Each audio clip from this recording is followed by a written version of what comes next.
Hey, this is Cream Puff, multi-legend player and host to the Standard and Wild Ladder strategy podcast, Top Deck Kings. However, you are about to listen to Coin Concede. If you haven't Botticus into what they are doing over there, then that would be so ridiculous that I need to tell you to keep calm and chive on and core on over and bottom right your listening privileges. Greetings. Hello. Greet. My greetings. Well met. I greet you. Greetings, traveler. Greetings, friend. The pleasure is mine.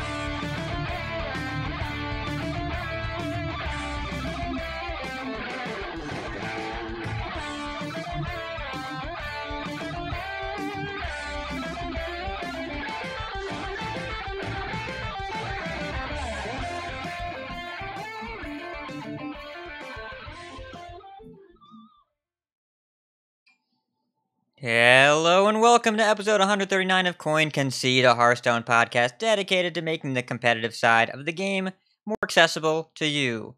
Live from New York, it's not Saturday night, it's Wednesday night, and I'm your host, RidiculousHat. Hello everyone. Greetings from Gadgetistan. From Karazhan, California, we have our co-host extraordinaire, Botticus.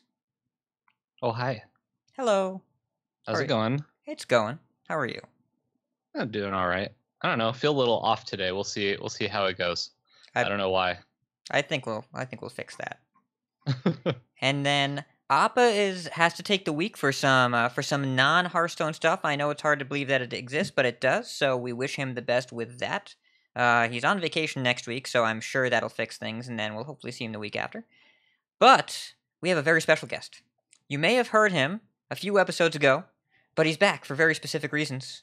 Well, bunch of reasons, the main is which that he's great, but there's another reason. We'll talk about it. From Ironforge, Ontario, we have Nickolias. How's it going, my friend? It's going quite well. It's been a good week, at least Hearthstone-wise, so yeah. Yes, well, what about not Hearthstone-wise? Still pretty decent, yeah. That's good. I mean, we're not going to talk about those details as much, but I wanted to make sure, because there's more to life than Hearthstone. Not a lot, but there's some. And before we go any further, just a reminder, Coin Concede, supported in large part by you, the listener. If you'd like to find out how you can support us and receive rewards in return, head to patreon.com/coinconcede. All right. So, Nickolias. First of all, hello. Hi. I said hello already, but it's written down here. I have to say it again.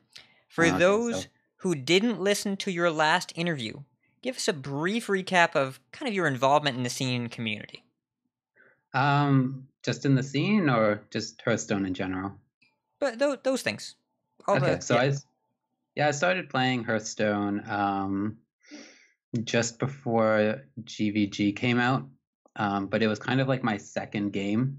My first game was League of Legends, and so it was kind of just casually playing for a few years, and then I stopped playing League, and I started taking Hearthstone more seriously around the time that Mean Streets came out, and since then I've been hitting Legend almost every single month and taking the game more seriously.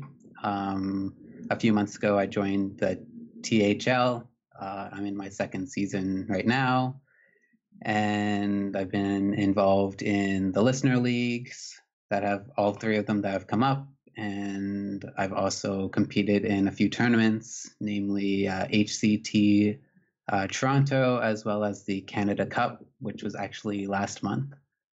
So, yeah, and then I was on Coin Concede a few episodes ago talking about Witchword cards and stuff like that.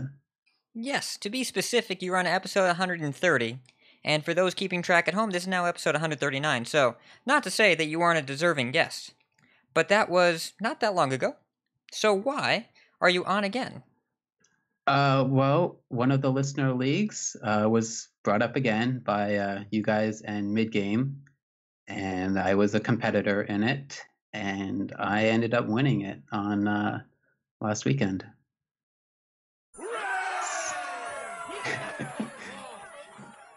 Hooray! Congratulations. Yay. Now, Thank you.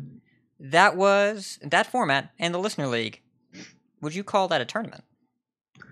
I might call that a tournament. Yes. It's a little bit different than most tournaments because at least after the nerfs, we were allowed to change decks every week. But yes. Well, here's the thing. I want to ask you all about this, but for those of you that are curious about tournaments in general, because we've had a whole bunch of them recently, our decksplanation is going to be about it. So, Nickolias, do you think that later in this podcast, and for those listening at home, we already know the answer to this. I know we're doing a bit. Do you think that you could help fill us in on what you did to be so successful? I can give it a shot and try to impart some knowledge on all of the listeners here. So That sounds marvelous. And I've been instructed to not ask you if you want to do a podcast because we clarified this before the show. And the feedback I received from other hosts who may or may not be on the show right now, whose name rhymes with Botticus, wasn't sure why I was asking the question. So I removed it. But I appreciate you in advance agreeing that you'll stay with us throughout the entire show. there is no way I'm going to be leaving halfway through. So Yes. You say that now. This segment is so much better than asking if you're going to be staying for the rest of the podcast. Yes, the long-winded explanation about why I'm not asking is clearly much better. Well, let's make a really awkward forced segue. Nickolias, since we're not talking about you pointedly, why don't you tell us about your ladder experience this past month? Because I want to know about it. yeah, so last month I actually wasn't taking it too seriously, and then I started picking up Recruit Hunter, and I went on like an 8-0 winning streak into the top 200. So that was a thing that happened. Wait, top 200 legend on standard ladder? Yeah. How? With what? Tell me more. Tell me more. I don't know. Recruit Hunter is a deck, and I was laughing my ass off every single game because I would punch them in the face with the King Crush for 8 damage, and the hero would explode. And I have no idea how I got to that point, but it was so much fun that I just couldn't stop playing. And oh my god, it was so much fun. But before that, I was just kind of trying to mess around with other decks, trying to learn stuff like even Warlock and Shadowhawk Shaman for tournaments and THL and stuff like that. But yeah, on the last day, I just went 8-0 with Recruit Hunter and maybe ended top 200. I don't know, because I ended at like 183 with 3 hours left. So I actually don't know yet. So I have to ask, because there's like a million different Recruit Hunter lists out right now. Which version of Recruit Hunter? The Keliseth and Oozling version. Ew. Have you tried the other versions, or is that just the one that you found and were winning with? I haven't tried the cubes and the secrets because I think Keliseth is just really good, and Seeping Oozling is... I want to run the Seeping Oozling, and if I'm running the Seeping Oozling, I can't run the cube, so that gets cut. So why do you like Seeping Oozling? Because I've played that card and I think it's terrible, and I think that Silver Vanguard is even worse. And I hate the fact that you play both of those cards in this deck. I think it's actually just the worst. But like, so, I mean, I don't know. I've played a bit of Recruit Hunter. I played a bit of the version with that, and then I've recently switched to the version with secrets and Spellstone and cubes, and I like it a lot more, but I also liked the Living Mana version of Token Druid more, and I'm starting to change my tune on that. So I could just be wrong, but I really do not like the card Seeping Oozling, and especially Silver Vanguard. Especially that card is just rubs me the wrong way. I mean, yeah, you never really want to play the Silver Vanguard, but it's honestly not the worst, because you can still go like on turn 8 Silver Vanguard into Play Dead, and then you have an 8-drop for 8 mana, but you also have a 3/3 that when it dies, it will put another 8-drop. So but how many are in your deck? You run the 2 Devil Swords, Katharina, and Lich King. Okay, so you play double Devil Sword. I think the list that I saw either only ran 2 or 3 8-drops, so that would make a lot more sense. But yeah, you really want, because Katharina is obviously a must, and Lich King is a must. And then I don't know why you wouldn't run 2 of the 7/7 charges. So, yeah. Well, I mean, my list doesn't play Lich King. I don't play Lich King with the cube version. Okay. Because you don't really need it, and you're already like your deck's already pretty heavy. So Yeah. So it felt like a lot of 8-drops to me, especially since you're also playing King Crush, which is a 9-drop. But so the reason why I like the Seeping Oozling is because it's a play on turn 6 or 5 with the coin that challenges the board well enough, and people aren't running as much silence these days ever since the nerfs went live. So they don't often have a silence for it. And if they do have a silence for it, then they're not silencing my Katharina, or they're not hexing my King Crush or my Double Sword that's going to come out eventually. So it's kind of like a damned if you do, damned if you don't situation, just by putting it's a lot of pressure for a 6-mana card. Of course, it's not very good against aggro, like playing a 6-mana 5/4 against Odd Paladins, not very good, but even then, if you have the play dead in your hand, you can still pull out a Witchwood Grizzly on it, and then they have to go through a 3/12 taunt, and that's not very fun for them. I've won quite a few games against Odd Paladin by doing that. Okay. And then the Keleseth. So you run 2 Fireflies, 2 Candle Shots, and Keleseth, and then your 3-drops are pretty much all taunts and Stitch Trackers. Which is another card that I hate. It's Man, so good. tough room. Better than 1 King Crush, 2 King Crushes. One that you can play naturally, and then one that you can pull out of your deck with Katharina. So yeah, no, I mean, it makes sense. And obviously people, like, I've looked at the stats and it seems like people are slightly more, like, slightly higher win rate with that deck, and it's slightly more popular.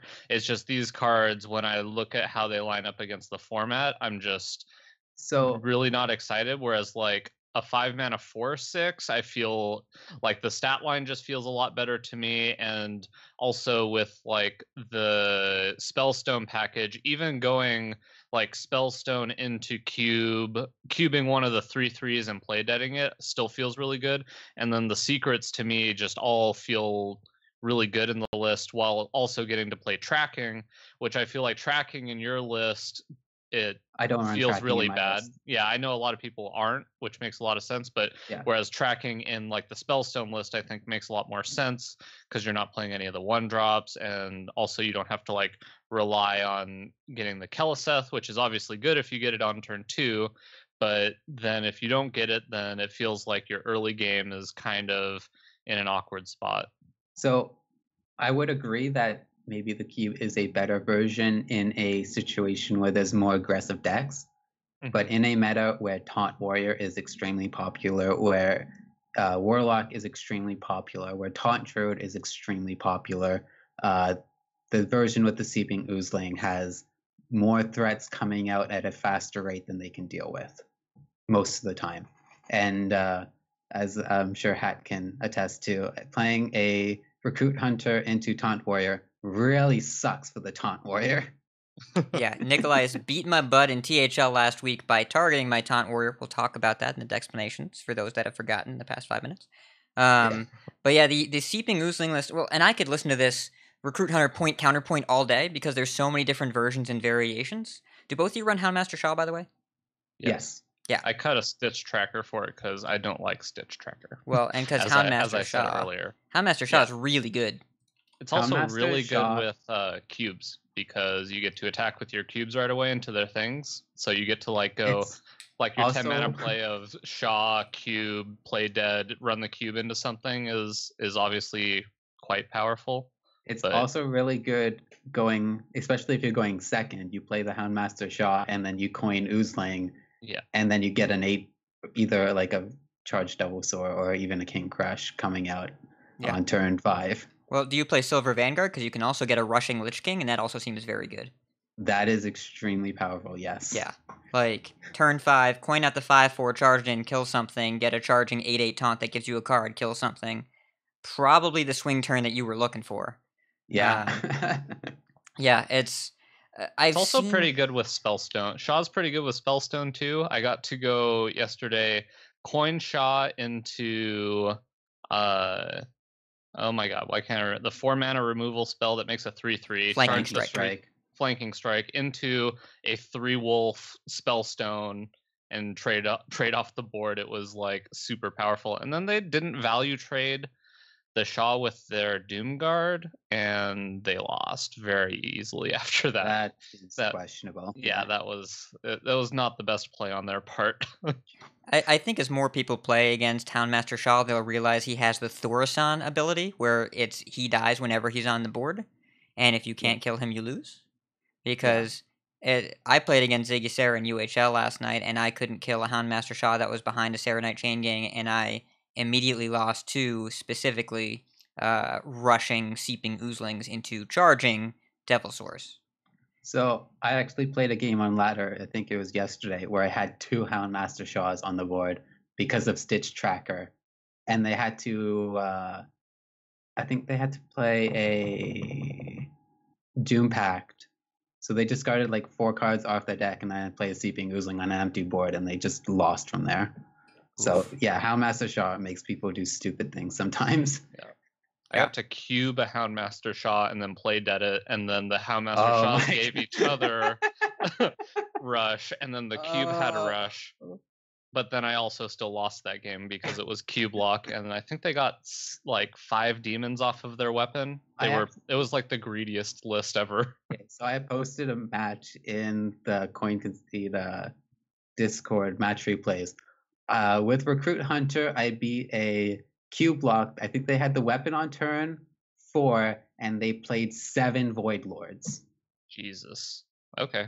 I'm just going to mute my mic, and we're now renaming this podcast Recruit Hunter Stories with Nickolias and Botticus. We're just going to talk about games that we've played for the next hour and 40 minutes.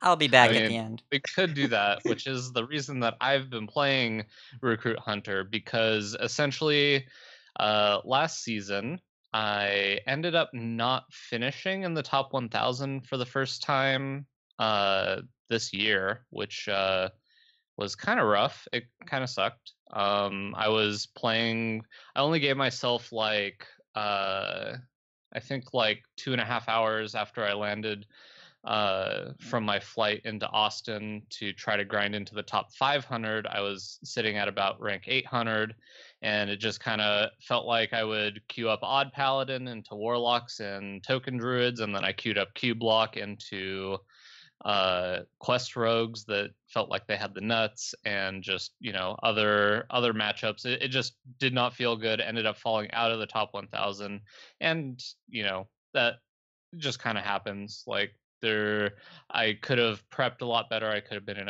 given myself more of an opportunity to be in a better spot, but I didn't.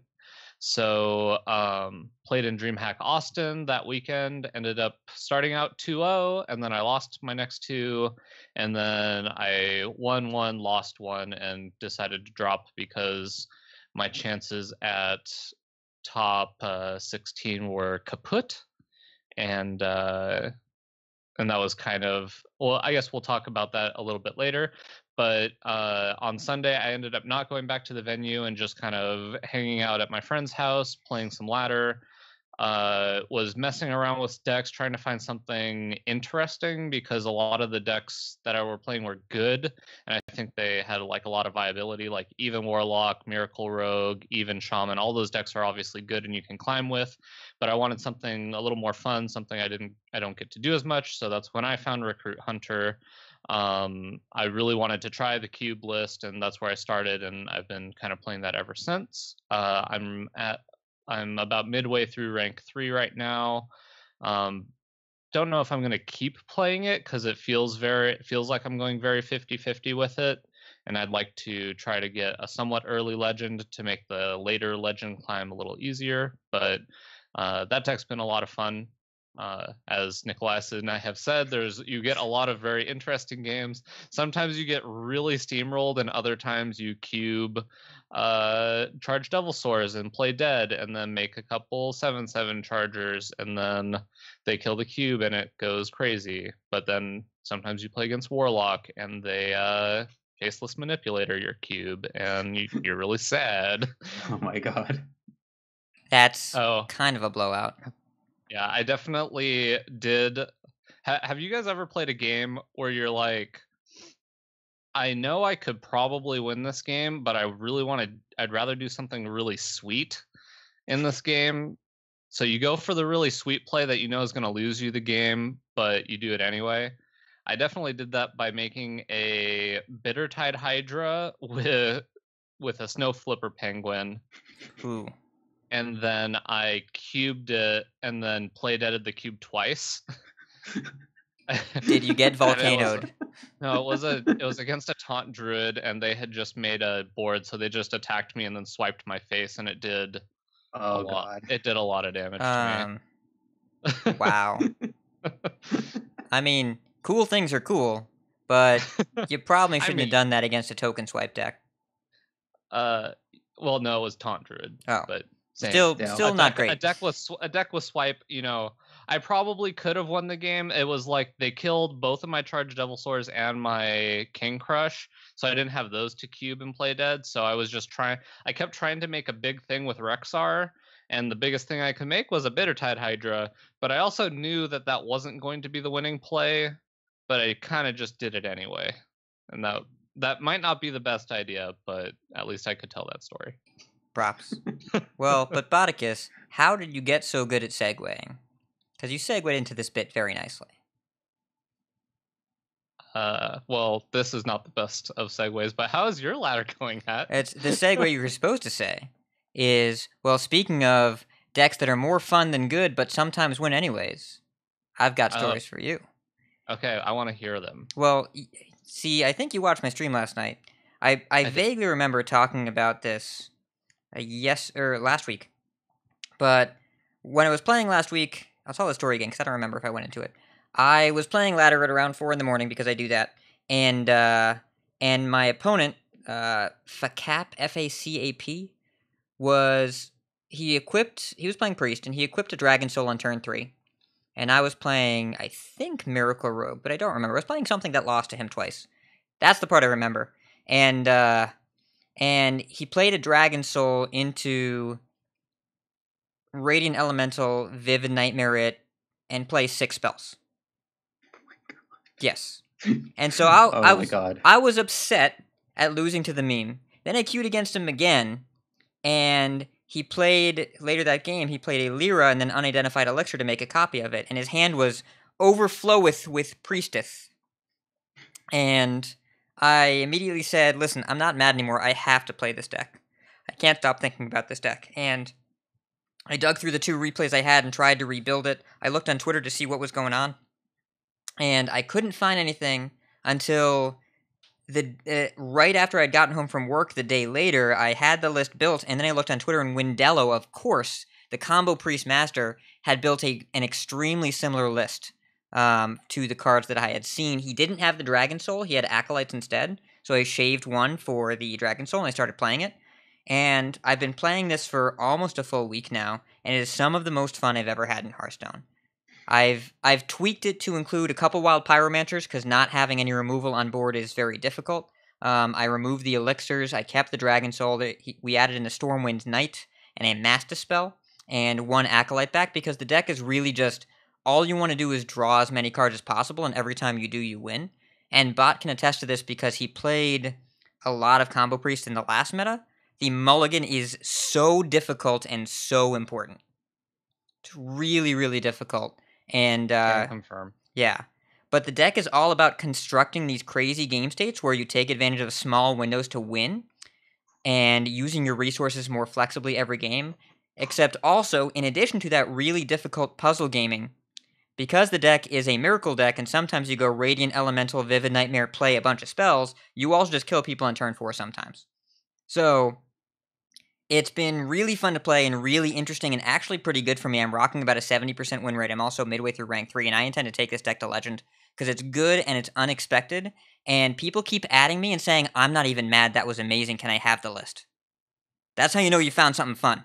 So I am a Dragon Soul Vivid Nightmare gamer now, and I remember when I played against the... And Lyra. Yeah, Don't forget Lyra. Lyra is so good. Is amazing. So good. I keep getting Mind Blasts and killing people.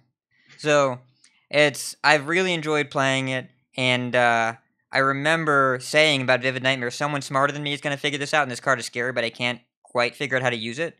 But when you get to go Vivid Nightmare Radiant Elemental with a Northshire on the board, and then Divine Hymn for free, and draw a bunch of cards and then just chain a bunch of cards and make a bunch of 5/5s. That's Wendello figured it out. So that sounds disgusting. Oh my god. Yeah, well, like, Oh, and man. it's got a The few play- consistency issues, but like when it works so well. And I think a lot of the consistency issues can be resolved by smart game planning and mulliganing. Mm-hmm. I saw Hat yesterday, or I guess it was Monday, go like Radiant Elemental, Vivid Nightmare, Northshire Cleric, heal my Radiant Elemental, and then Shadow Visions for the heal everything, and then It was either Spirit Circle of La- Healing or Divine Him. Yeah, Spirit Lash, and then divine him and draw a billion cards, and then he's like, okay, so now I just get to Stormwind Knight and kill them in I think it was 2 turns because they were at 35, but it was pretty crazy. Yeah, well, and there have been a bunch of really satisfying wins in the difficult games are the fun ones. My favorite, I'll share a story too since we're doing that. There were a few games on stream that I really enjoyed playing, but I think my favorite was when I was playing against a Shutterwalk Shaman, and they had everything, and I had not very much. And I identified the only line of play I had was to get a crazy Stormwind Night kill where I had to Shadow Visions for a Power Word Shield, hope I got a second one, and go Stormwind Night, Radiant Elemental, Power Word Shield, Divine Spirit, Inner Fire, Vivid Nightmare. So I didn't get the Power Word Shield, but my opponent had 4 Serenite Chain Gangs on board, no cards in deck, and didn't have hand space or board space to play Shutterwalk. So they had to Volcano their own board. So the turn they were overloaded, I made a 14/14 Stormwind Knight and a 14/7 Stormwind Knight along with the Radiant Elemental. They had used 1 Hex already. So I hit them in the face for 28 when they were at 33. And they were able to kill one of the Stormwind Knights, but not the other one. And I won with both of us in fatigue, no cards left, and all my cards spent. It was incredibly satisfying and very difficult to plan, but after enough practice, a lot of practice, deck is very hard to play, I was able to get that win, so I really enjoyed it, and it's been some of the most fun I've had playing Hearthstone in a long time. Sounds sweet. I'm gonna have to try it out. I'm still a Lyra gamer at heart, so Yes. we gotta do that. Yes, if you have a Dragon Soul. It's still hard for me to recommend you should make yeah. that weapon, but I wouldn't play the deck without it. I have a Dragon Soul. Yes. I believe you. I may or may not have already tried to make that card work to varying degrees of not actually any success at all. Yeah, it's without the Vivid Nightmares, I wouldn't ever play it. But there are so many times where you just chain spells, and there have been a few times where later in the game I've just I have had a lower library and I've just chained Shadow Visions for Shadow Visions over and over again and just filled up the board, and that's good enough. Like, a lot of times, extra 5/5s are really hard to deal with. That is gross. Yep. That is sweet, but also gross. Yeah. Well, you get a lot of gadgets in next turns. Like, there's so many turns where this is a deck that makes me rope almost every turn, and I know both of you know I play very quickly generally, but this deck makes me rope often because it's so computational more than anything, and it's been a fun, different experience. Sweet. Yeah. So, that's a lot of story time. Love story time. But we've got a lot of news this week as well. Why don't we talk about it? Here we go.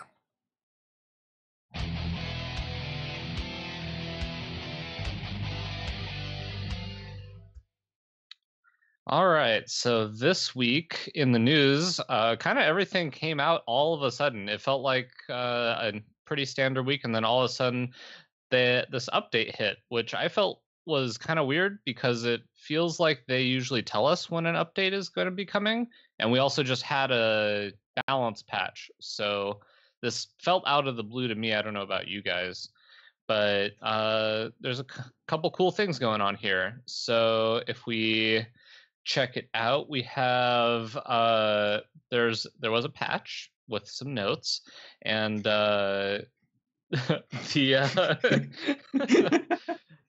so they updated the game mechanics blog. We have a link to it in our show notes, but some of the small things they changed here. So now counterspell will beat what the whenever and after triggers. So I guess that it used to not do that. I think stuff like Wild Pyromancer would trigger even if you countered their spell. So this would just clean that up, which makes sense. So Yep. So that makes sense. They had changed the previous game mechanics. They'd updated. A lot of it had been about condition checking. That's something that they had cleaned up before, because you all remember if you used to call to arms or somehow pull a wild pyro out of your deck with a spell, it would trigger and things like that. So they eliminated that behavior in the last game mechanics update. This seemed like it was in line with what they were trying to do with condition checks. Okay, that makes sense. So this next one is the summon and play triggers are now going to use in-hand stats. So it kind of affects the card Faceless Manipulator a lot, especially since it's being used in the Jungle Giants deck, and now no longer will trigger Jungle Giants if you copy a thing with 5 or more attack. Also, a note that's kind of along the same lines: minions that kind of enter the play zone when they're not played like directly from hand, any of those triggers are going to be evaluated before modifiers. So like if you played something next to a Direwolf Alpha, it's going to check what it is when it enters before it gets that +1 attack bonus, stuff like that. But on the other hand, the choose one transform cards, now those are going to happen before they enter play. So a card like Shell Shifter, if you're playing it in the Jungle Giants deck, you can choose the 5 attack and stealth option, and it will count towards your quest completion. So just a little clarification there. Some other things: they added a bunch of new buckets for Arena, which they did not include some of the strongest cards and also did not include the weakest cards. So then overall it's going to reduce the appearance of the stronger cards and weaker cards to kind of bring everything a little bit more towards the middle. And then there's a ton of bug fixes in here. There was a couple fairly notable ones I'm trying to bring up real quick. Let's see, I don't know how big this is, but it says Kingsbane that has been transformed into a different legendary by Prince Liam now no longer retains the buffs on the creature, which I guess was a thing that happened. And yeah, I wonder who's the first person that found that out. Actually, I could see. I mean, Rogue does end up taking, if you're playing a Kingsbane Burgle Rogue, then you maybe you steal a Prince Liam from your Paladin opponent. I could see it happening. It's not like the situation. It doesn't feel like a situation you purposefully really have to set up, really hard. Maybe it's just people that are playing with their Rogue cards But why would you play Prince Liam anyway if you have Kingsbane? Anyway. It's a very niche situation, because I think the logic of I built my deck around this legendary weapon, let me get rid of it and see what happens, is probably not going to come up a lot, but somebody found it out. Someone learned this firsthand. This was not found in the lab. This was found in the wild. Yeah, I mean, okay, glad that it's fixed then. Well, anyway, there's a ton of changes in here, and it seems like while there's a lot of bug fixes, it feels like there was also quite a bit of drama that came up because of this, because obviously it changes how some fairly common interactions happen in the game. So let's see. Card changes that are not bug fixes were Tess and Linessa. So I guess if Tess dies during the course of you casting the extra spells, it stops during the kind of like how it does with Shutterwalk. And they said that Tess used to be like pre-nerf Yogg and now is just like post-nerf Yogg. And I assume it's the same for Linessa. Is that why that's on here? Linessa used to be the order that you played the cards, and now it is random. So smaller change, but it matters with things like Dark Conviction and Dino Size, where Okay. before you could kind of predict the order, and now you cannot. So, Are you sure it's not the opposite of that? Because I was pretty sure that before it was not. It was random. No, No, it it was was in meant to order. be. It was meant to be random, but it was specifically in order. Huh. Yeah, it was meant to be random, or that's what they came out and said. Tess, on the other hand, there's a lot of drama about this because Tess was specifically advertised as working like pre-nerf Yogg, where even if she died during the process or something happened, that the cards would continue to cast. Tess didn't end up seeing as much play as people thought it would, and it was definitely more of a fun card, but it's a really major functionality change counter to what they previously stated about her, and people are understandably upset that this nerf was applied to a card in the past and people were given a dust refund for it because it was a significant power level alteration, and then was applied to this card as kind of a bygone patch note without any kind of fanfare, any kind of discussion or warning ahead of time, and it was just completely changed. I There's- also think that it's kind of odd for them to call it a bug fix when this was the intended interaction beforehand. And I think that's also what people are kind of upset about. Like this Yeah. this isn't a bug fix. This is a flat out nerf, and they're calling it a bug fix. Well, and if they had said before the set, she's supposed to work like post-nerf Yogg. Right now she works like pre-nerf, we're going to fix it. Okay, I think it's kind of silly you didn't get to it. But if we got that information, then sure. There's a lot of things that go into developing a game, and I don't want to paint the picture that the devs are incompetent or malicious or trying to deny us dust refunds or whatever.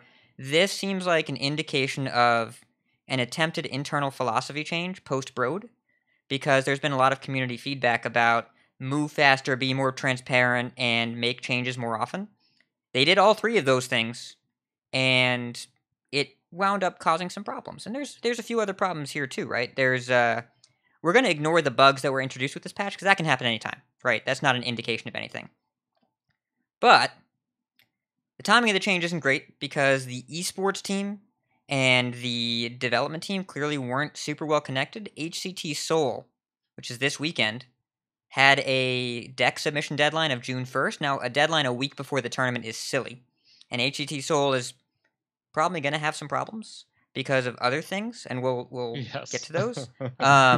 But the dev team should have known, and it's not their fault, but they should have known that there was a tournament the next weekend and just held the patch a week. Should have known. Yeah.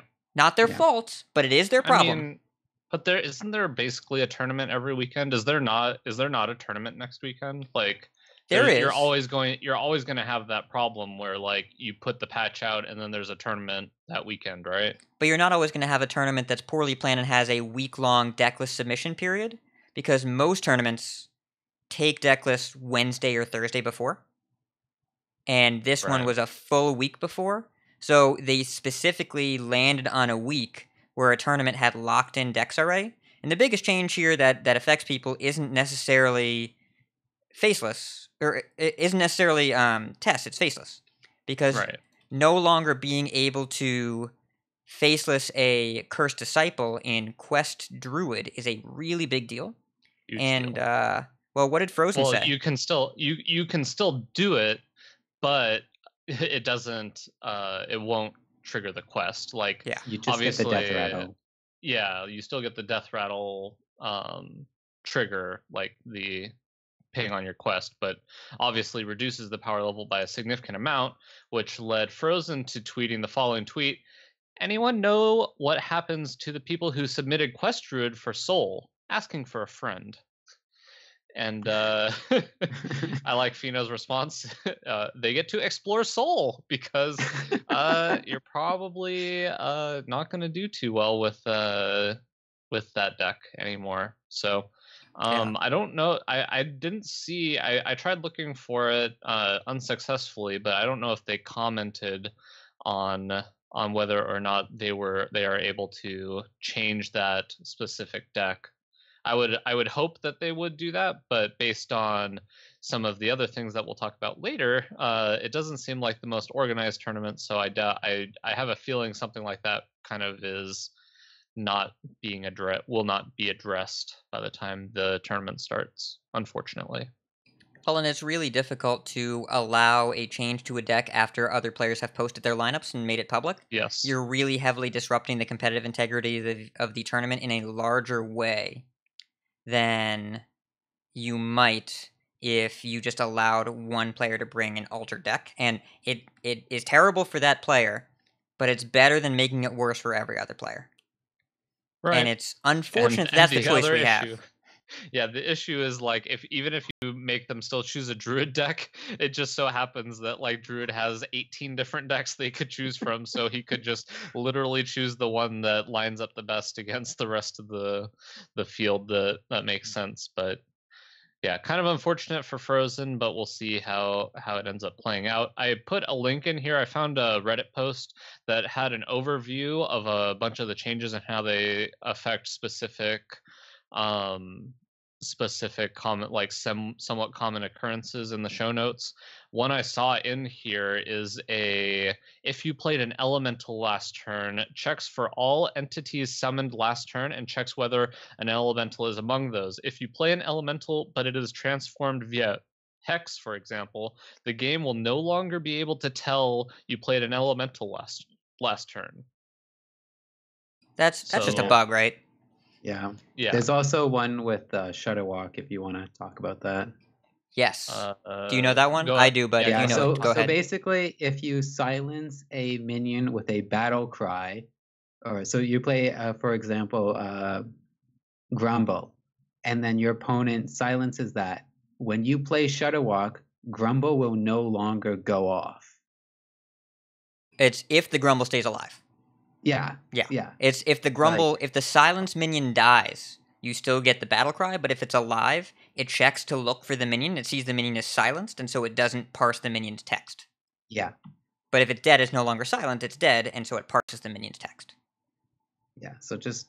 So this wasn't so much a bug fixing patch as a bug creating patch. Well, it did a little bit of both, right? And it's unfair to say that these bugs are because of any particular thing. Bugs happen, right? We had a couple months ago when new ladder came out, we couldn't ladder for a day. Like, even when it's premeditated and doesn't move this fast, bugs are going to happen sometimes.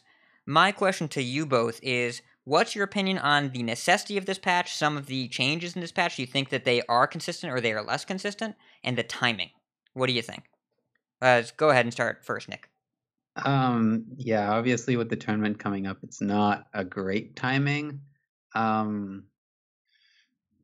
See, I don't mind the change to test. I think, like, obviously, the change makes it a lot worse, but I don't mind it. But it should have been posted as a nerf and not a bug fix, because it is a nerf and not a bug fix, because they are changing the intended interaction of it. It is a nerf.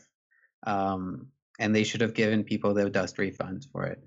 I also, the Lanessa one as well isn't as big of a deal, but I do think that one, like, changing that interaction is also like at what point does the nerf start, and like it's just changing the functionality of, like, for example, Shutterwalk. So I don't think that Shutterwalk was a significant nerf to be a dust refund. I do think Tess is, and Lanessa's I think is somewhere in the middle.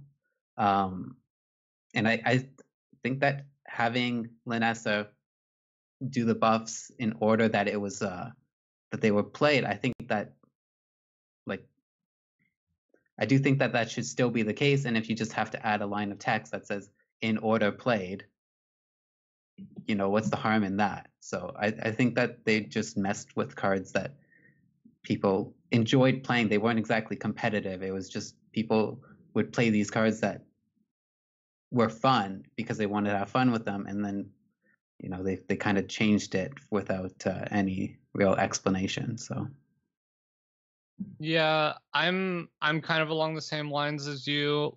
I strongly dislike the change to essentially faceless manipulator. Obviously, it changes like some other cards. I'm sure it affects other cards, but I feel like that was a big change, and the way that it used to work made a lot of sense to me. It felt correct. So like I don't really, unless there is a card coming out in the future that they saw potential to be like a somewhat broken. I really dislike the change. I don't know anybody that felt like Quest Druid was like overpowered or was like too strong. So I don't really.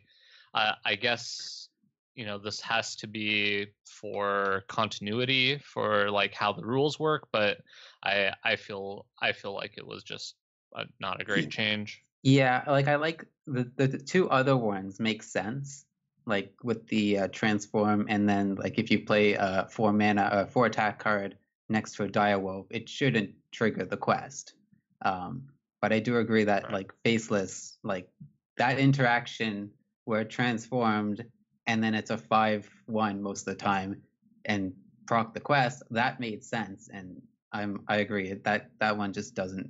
That one doesn't make any sense. The other two are fine. So, and what do you think about how faceless transforming doesn't trigger the quest, but Druid of the Shell transforming does?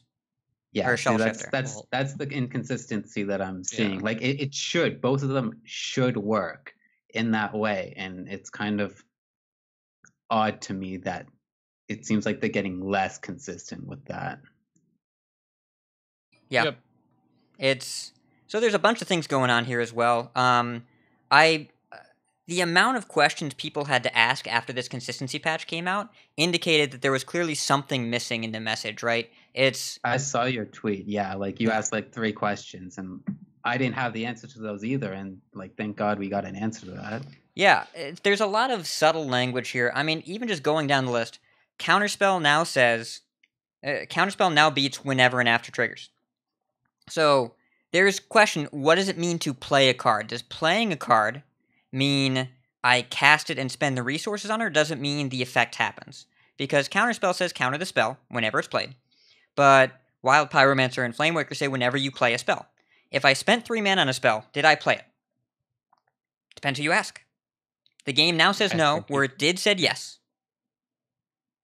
But I think both are plausible. Both are. It's when you say you play a spell. If you play a spell and it gets countered, you still played it. You still spent the mana on it. But now the cards that check for it, and I think it's. I kind of get that if a spell is countered, it doesn't trigger. But the language on the card says whenever you play. If I spent the 3 mana, I feel like I played it, and then nothing happens. So I'm not saying it's wrong, but I'm saying the language is unclear. It's the same thing with choose one transform versus on the board transform. Both minions, they hit the board and then they poof. The animation's identical. They hit the board and then they poof. But one poof matters and the other poof doesn't. We have inconsistent poofs. And I want consistent poofs. I want the poofs to be the same. Because if they both poofed in your hand... Make sure you got a lot of iron in your diet. Yeah, or whatever. Poofs with an F. There's an F at the end of poo. That could have been... Anyways, alright. The point here is, if it poofed in your hand, I'd get it. If both these cards changed in your hand, and then it would be really easy to understand what was going on, because they change in your hand, then they hit the board, and then something happens. But right now, they both hit the board at the same time, they both change at the same time, but one of them matters, and one of them doesn't, and that doesn't make any sense to me. Yeah. And really, like, I don't have a problem with them iterating and making changes. The test change bothers me because it's a nerf they've made to another card in the past, an identical change. Consistency is good. I would rather tests work this way. I would rather it have worked this way from the beginning and been designed to work this way from the beginning. Because if it cost 7 mana and was known to be weaker because sometimes it died, it'd be just a more balanced card, still interesting, and would be consistent. And I want Shutterwalk and Yogg and Test to all work the same way. I don't want one of them to die and keep casting and the other one to die and not keep casting. That doesn't feel right. It's the way the change was introduced was oddly timed and unannounced, and it brushed under the rug in the patch notes. That doesn't seem right to me because someone owns a TES out there and now will get less out of it for no reason other than because Blizzard decided to change it without warning us. The reason they do dust refunds is to keep our faith in the digital cards that Blizzard can change whenever they want. It's to keep the faith in, if they do something, which they don't like to do, at least I'll be able to get a different card instead. And they've kind of disrupted that trust a little bit here, and they kind of moved a little bit too fast, because none of these changes needed to happen now. None of these were really affecting the game in a way that we needed this to happen this week. I think really if they make changes like this, they generally nerf cards 2 months into a set release cycle when they have cards to nerf, which they have pretty consistently, and I like that timing. And then they do a pre-patch for the next expansion. I don't see any reason to change card text outside of major bug issues or things like the Shutterwalk animation timing outside of those 2 times. Minimize changes, package them all together whenever tournaments are less likely to be happening, and just wait and make sure that you got it right. Bugs are going to happen, but this feels a lot like someone was taking over in the post-Broad era and was trying to do something different, and it backfired a little bit. And part of this as well is HCT Seoul is a poorly planned tournament for a lot of reasons, and it shouldn't have had this kind of deadline, and I'm not blaming that at all on the dev team, other than they could have prevented themselves some headache if they knew, and they probably should have known, even though it wasn't their responsibility. Their responsibility is to make Hearthstone. It's the esports team's responsibility to make sure it gets played well, and HCT Seoul, the biggest problem that I've seen so far is that they're expecting 7 rounds to happen on day 1. Yeah. 7 one-hour rounds. 1 hour rounds. It's in God, UHL, we are told budget 90 minutes for rounds. That is an amateur podcaster league with frequent meme decks run for free, and we schedule 90-minute rounds. And a single like match. Yes. This is all of the matches. Like I think you could realistically budget like an hour to an hour and a half if you knew it was one match. But when you're putting like how many people are even compete? Do we know how many people are competing in it? A lot. Either way, yeah, like Probably a couple hundred. Yeah, even if you're talking like 10 matches, there's a really, really good chance at least one of those matches is going to go the full 90, if not 2 hours. Yeah. Like, yeah, they're just destined. This Seoul seems like it's kind of destined to fail its projections for duration. Yeah, so just from my own experience, I did compete at HCT Toronto a few months ago. Some of the matches easily went 2 hours. Easily. Like, I think, I don't remember. I know there was 3 rounds of Swiss the first day, 3, 4, 5, and then I think 5 the second day. And you came in at like, I think for the second day, we came in around noon and we left at like 8 o'clock. It was like, there is no way that they can do this in 1 hour per round. Like, it's not possible. What? Yeah, it feels like they're trying to take a Magic the Gathering Grand Prix like schedule and try to put it into Hearthstone, and that is not going to work. Yeah, it's just not going to work. And how many rounds did they get done day 1 at DreamHack? 4?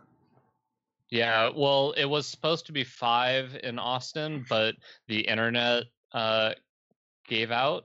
And they decided that since we were in like a side room that wasn't the main hall, we were not as important to get our internet back and going right away. So they canceled the 5th round and then they moved it to the next day. But yeah, I can talk about that later too, because like the DreamHack experience compared to a Magic Grand Prix experience, so much better. Just so much better. Yeah. I don't know. I know Hat's played in Magic Grand Prix before, and like I remember you're there at like 8 a.m. and you don't leave until 11 to midnight usually, and then you got to be back there the next morning at like by 8 a.m. and it's miserable. But they also try to compress it into 2 days. They usually do, I think now they do 9 rounds on day 1, I want to say. Or is it It's either 7 Yeah. or 9. Well, Either way, we don't have to get too much into it. But the analogy is a little flawed because the player size is a lot different. It's only one deck. It's only 50-minute rounds. But yes, it is incredibly mentally taxing, and a lot of the practice in being a pro Magic player is mental stamina. Hearthstone, you still have that, not quite as much. And the expectation of 4 or 5 rounds a day, I mean, that's still a lot of playing, and that's usually about 6 to 8 hours. But it's a much more balanced experience. Soul is not going to be like that, and there are indications that this tournament is going to have a lot of logistic problems, so I don't pin the crazy decklist deadline on the dev team. I think it would be better for them if they knew, because it's not their fault but is their problem. Combined with all this other stuff, it's created some drama where there didn't need to be any. So, to cut this section a little bit, not short, but long, we've talked about it for a while, it seems like this is indicative of some just rushed decision-making and a different way of interacting with the community than they've used in the past. I'm not going to say it's all bad. I think moving faster is not a bad idea, though it didn't work out this time, and this might be an indicator that's not the method to take. I think making more frequent changes probably... it might be the sort of thing that we have to be careful what we wished for, but it seems like it might not be the best idea for Hearthstone, at least not with the dev team the way it is right now, without a PTR server, with bugs popping up like this, and also making these consistency changes that are inconsistent. These things really just have to be left in the oven a little bit longer, and I appreciate Team 5 trying something new. Just in this scenario, there's a lot going on that I think could have been a little bit more well thought out, and there's been a decent amount of internet outcry about the test thing in particular. The Jungle Giants thing, it's come up mostly from pros, especially with Soul this weekend, but if that deck changes, it's not a huge deal. They should consider some kind of dust refund for Jungle Giants, but they won't. And it's like, it's a fringe case that does affect some tournament players, but doesn't kill the deck, it just makes it worse. The test thing... it doesn't quite remove a card from a player's collection, but it undermines people's trust in digital cards, and it does make that particular card much less likely to be played even in fun context, because if it just dies, it's not fun anymore. So Blizzard has tweeted. They came out today and said, "Thank you for your feedback regarding our recent update. We saw a lot of feedback regarding the recent change to test Greymane, and are discussing this change further. We'll provide an update once we have more information to share." We don't know what that means. I want it to stay the way they changed it to, because it is better for the game if all of these cards that are build your own Yogg work the same way. But they got to do something. Drop the card of mana cost, give us 1600 dust, do something, because it's not fair to have our cards changed without warning or compensation. Yeah. Yep, I agree. Cool. Moving on. So, next thing, one of the more positive notes from the patch is it brings in a new bundle called the Get In Here bundle. And what it includes is for $7.99, you get 10 packs. That would be 2 of each pack from the standard year, including classic packs. So pretty good deal. Everybody else is saying this deal's insane, and maybe I'm missing something, but if this doesn't feel like the best deal they've done, this one I'm not as excited about. But what about you two? Are you guys planning on? Have you already bought this this bundle, Nickolias? I might buy one. I'm not sure, because like 2 packs for each expansion for each set isn't a lot. And you're unlikely to get like hit a pity timer or something. So most likely it's just going to end up being like 400 dust. And it's a bit, because I'm Canadian, so we have a bit higher prices. So this is like almost $10 over here. So it's, I'm thinking about it, but I wouldn't be surprised if I end up not, because like I said, like it's probably not going to be worth it. Am I forgetting something? Didn't we just have a bundle that was like 30 packs for $20? And was that, am I correct in that? Because it feels really high, but I thought it was 10 of each expansion for $30. Yeah, that was, I don't remember when it was, but yeah, you're right. Yeah, it was that 10 for like... each of 10 for the Ungoro, Frozen Throne, and Kobolds. Yeah, so I'm wondering if this is like they're kind of testing to see where they can go with these packs, like seeing where the price point is where they get the most return on making it available. Does that kind of sound like what they're doing here, Hat, or do you have a different outlook on this bundle?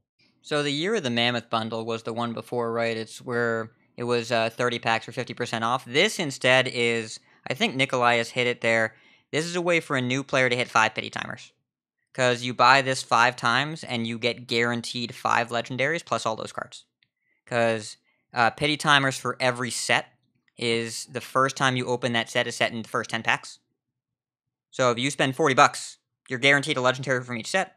You're guaranteed a good amount of cards. If you have never opened some of these, it is cheaper than not doing that, and it is the most economical way to hit multiple packs of multiple sets at once. So for someone that has a more limited collection or maybe hasn't opened as many packs from a variety of sets or is trying to get into the game, if I had a brand new account and I had $50, the welcome bundle and this 5 times would get me a deck. And if I wanted to hit a new server, if I wanted to open an EU account, $50 would get you most of the way there towards at least having a reasonable collection. So I think that's pretty cool because you're guaranteed. And this is a bundle that you're like all of those other bundles where it was insane deals. You could only buy it once, and this one you can purchase any number of times. So I guess that makes a little bit more sense to not have it be quite as insane a deal as 30 packs for $20. But I mean, you're still definitely getting a deal here, and you get cards from the standard sets, which is what I think most people would want. If they had more consistently or frequently occurring smaller deals, I think that would still be a better thing than not having deals at all, except for maybe 1 or 2 times a year. Hearthstone got a reputation early on as the game that never needs to have a Christmas sale or a holiday sale because people buy the packs anyways, right? Every time around Wintervale, quote unquote, there would be a sale in Overwatch, there'd be a sale in HOTS, there'd be a sale in WoW, there'd be a sale in every game except Hearthstone. And it looked a little greedy. And then they started doing a sale around Wintervale every year. And then they introduced the welcome bundle, and then they started giving us more packs, and now it just seems like they're more frequently focused on giving us ways to save a little, if not a lot, and helping people build collections. You know what, philosophically, I would rather they do this. I think this is a really big step in the right direction, even if established players like us, we don't need this many cards because we buy the pre-order all the time. Like, we're not the audience, but having access to this for people that are looking to fill in their collection, I had a tweet last week. Someone said, I want to build a Druid deck. Which pack should I buy? Now, a week ago, Twitter discussed it, and we were like, probably Knights of the Frozen Throne, because you need Malfurion, and you need Ultimate Infestation. But now, it's definitely this, because Druid has good cards from every set. Yeah. So that's why Druid's so good and has so many different decks. Yeah, well, a Druid every set they come out with good stuff. Well, because we're not going to get into class balance here in the news section. I do think that Druid is going to be the best class the most often of any class because choose one as a class mechanic is incredibly powerful. But either way, this week, if someone tweeted the same question at me, say go buy 5 get in here bundles and you will be happy. If you have the $40 for it. I'm considering it now just thinking about it. If I wanted an EU account and I went and bought a welcome bundle and 5 of these, I would probably be able to build a deck, and that might be something that's worth investing $50 in. Like, Yep, that's an opportunity that won't come up all that often because this is the first time I think they've done a multi-set bundle like this. Yeah, no, you're right. And then for those of you who are free to play, you're still in luck because they're having a free pack day where if you just log in on June 13th, you get to claim a free Golden Classic pack. And for those of us who have Twitch Prime, you got to get one of these a few months ago. I believe it was around December or January. But it's basically a Classic pack that has all Goldens in it. And so that's pretty cool that they're going to give people the opportunity to get this, and you don't have to have Twitch Prime. I'm looking forward to mine. I know some people like to keep kind of one of each pack to have it on their little open pack screen, but I just open mine right away. I cannot understand that ever. Yeah, me neither. What's in the pack? I had a bunch of packs from like older sets for a while because I had all of the legendaries in them, and I was going to try to do the disenchanted legendary, try to open one, and then I realized that was probably just a waste, and I just ended up opening all of them so that I didn't have that stupid number there that said you have all these packs to open. Like, there's a stupid number in the front screen, and they just wiggle when you get in there, and you can't use the space bar because then you might accidentally open an extra pack. It's just, there's so many active quality of life decreases from leaving packs there. So many. It's hard when you get the pre-bundle as well, because it's like, there's like 60 packs, and I just want to open them. God. But I want it now. All right. So next news item, the other thing the patch is bringing is Taverns of Time. So this is going to be a bunch of exclusive cards for arena only, and holy cow, some of these cards are crazy. Yeah. So Nickolias, you said you haven't played a ton of arena, maybe only about 5 runs, but that's about 5 more runs than I have played. So why don't you tell us what you kind of know about this event, or what are you planning on playing? What cards are you most excited about that they kind of showed here? Yeah. So the first class I'm absolutely going to try first chance is Hunter, because they got 2 really powerful cards. Infinite Wolf, which is a 4-mana 5/5 rush. After this attacks, shuffle it into your deck and give future Infinite Wolves +2/+2. This card is insane, and you can draft multiple of them, and it will affect that. So if you have like 4 Infinite Wolves, oh my god. And you don't even have to Infinite Wolves. and you don't even have to attack with it like on the turn you play it. Like, you can play on an empty board and go face with it the next turn. Like, you could easily get this up to like an 11/11 going face the next turn, and that just seems disgusting. And you just have to settle for a 4-mana 5/5. I know, like, what a shame. Though it plucks itself. Rush. It plucks itself off the board, right? Like, after you attack with it leaves the board, so it only attacks once. Yeah. Still really good. But it doesn't stay in the board and you get extra copies. It actually plucks itself off the board. Yeah. And the other card that they got is Chrono Shot, which is a 3-mana spell. Return an enemy to your opponent's hand. It costs 2 more. So this is basically a targeted freezing trap, and it is absolutely disgustingly powerful. So wait a minute. Wait a minute. We're calling this freezing sap, right? Yeah. That's what we're calling this? I'm good with that. So okay. I want to play Hunter as soon as I get in. And then they have some neutral cards that are also pretty disgusting, like Chromie. So Chromie is... You just have to go to our show notes and click the link, because she shuffles 4 crazy cards into your deck that do crazy things, and it seems really broken. So hopefully if you decide to do some arena runs, you get her as a choice, and I don't know that there is a card that you would want to pick over her. Probably. Yeah, so the card I saw that I think is kind of sweet, I mean, all of these cards are super sweet, but I really like this card, Stasis Elemental. It's a 4-mana 3/5 elemental with battle cry, freeze a minion, and then it's until this leaves the battlefield. So it's just frozen until they can kill this 3/5. I think that card is obviously quite powerful, and just kind of a sweet effect that if Freeze Shaman had this in constructed, maybe Freeze Shaman would be more of a thing than something Ziggy plays and we get to in UHL, and it is a hilarious match. But yeah, and for all those Warlock players out there, Grasp of the Future, draw 2 cards. They cost 2 less. As if Warlock didn't need more card draw in Arena. Oh my god. And it's really, really good card draw. No, it's absolutely stupid. It's really good card draw. It's Arcane Intellect +2 Old Innervates, which seems alright. I don't know. I don't know when I turn into this priest gamer, but Ripple in Time looks really amazing. It's the 1 mana pre-spell, discover a minion. If you play it this turn, it has Echo.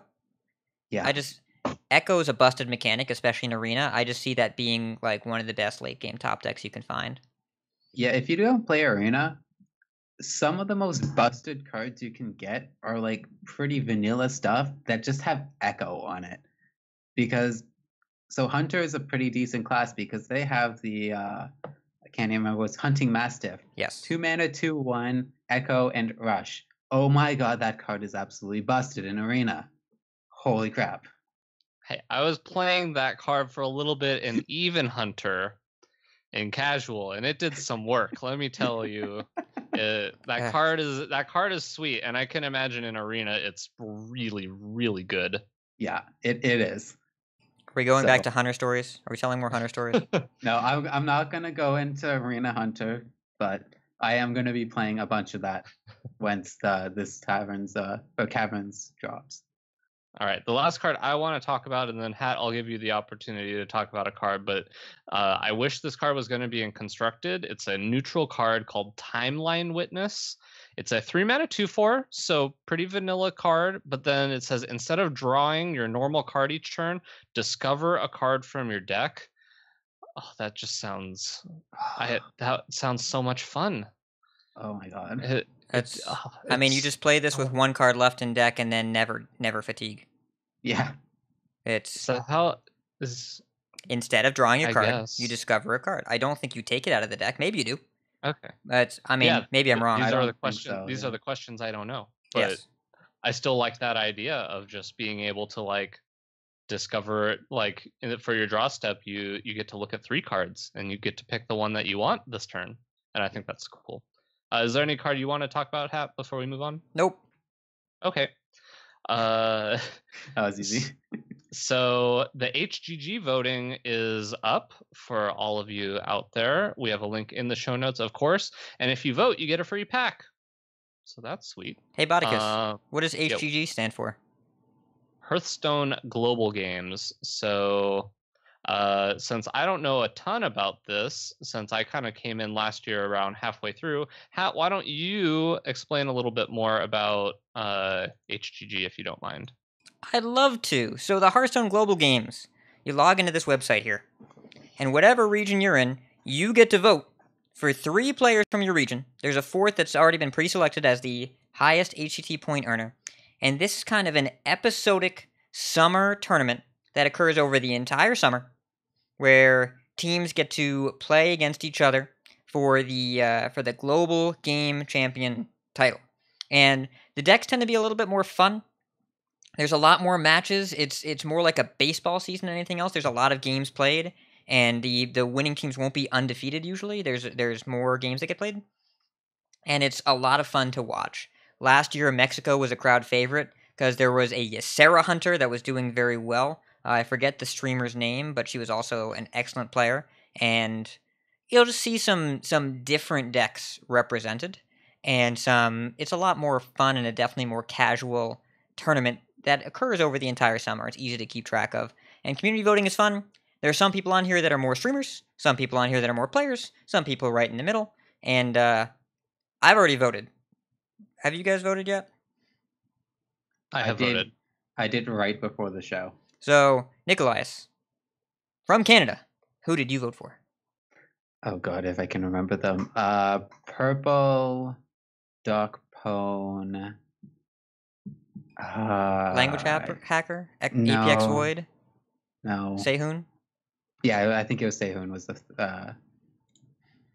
I think he was the third one. Yes. I'm not 100% sure on that. I can actually go look it up. And who'd you vote for, Botticus? So I voted for, I think Ant and Muzzy were slam dunks. And then I decided to actually vote for Clay.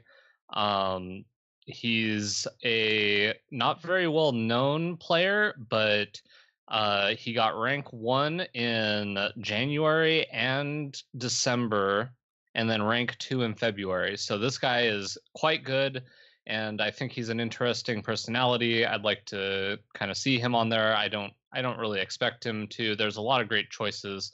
Like Terrence M is also a great choice. Frozen also would have been a great choice.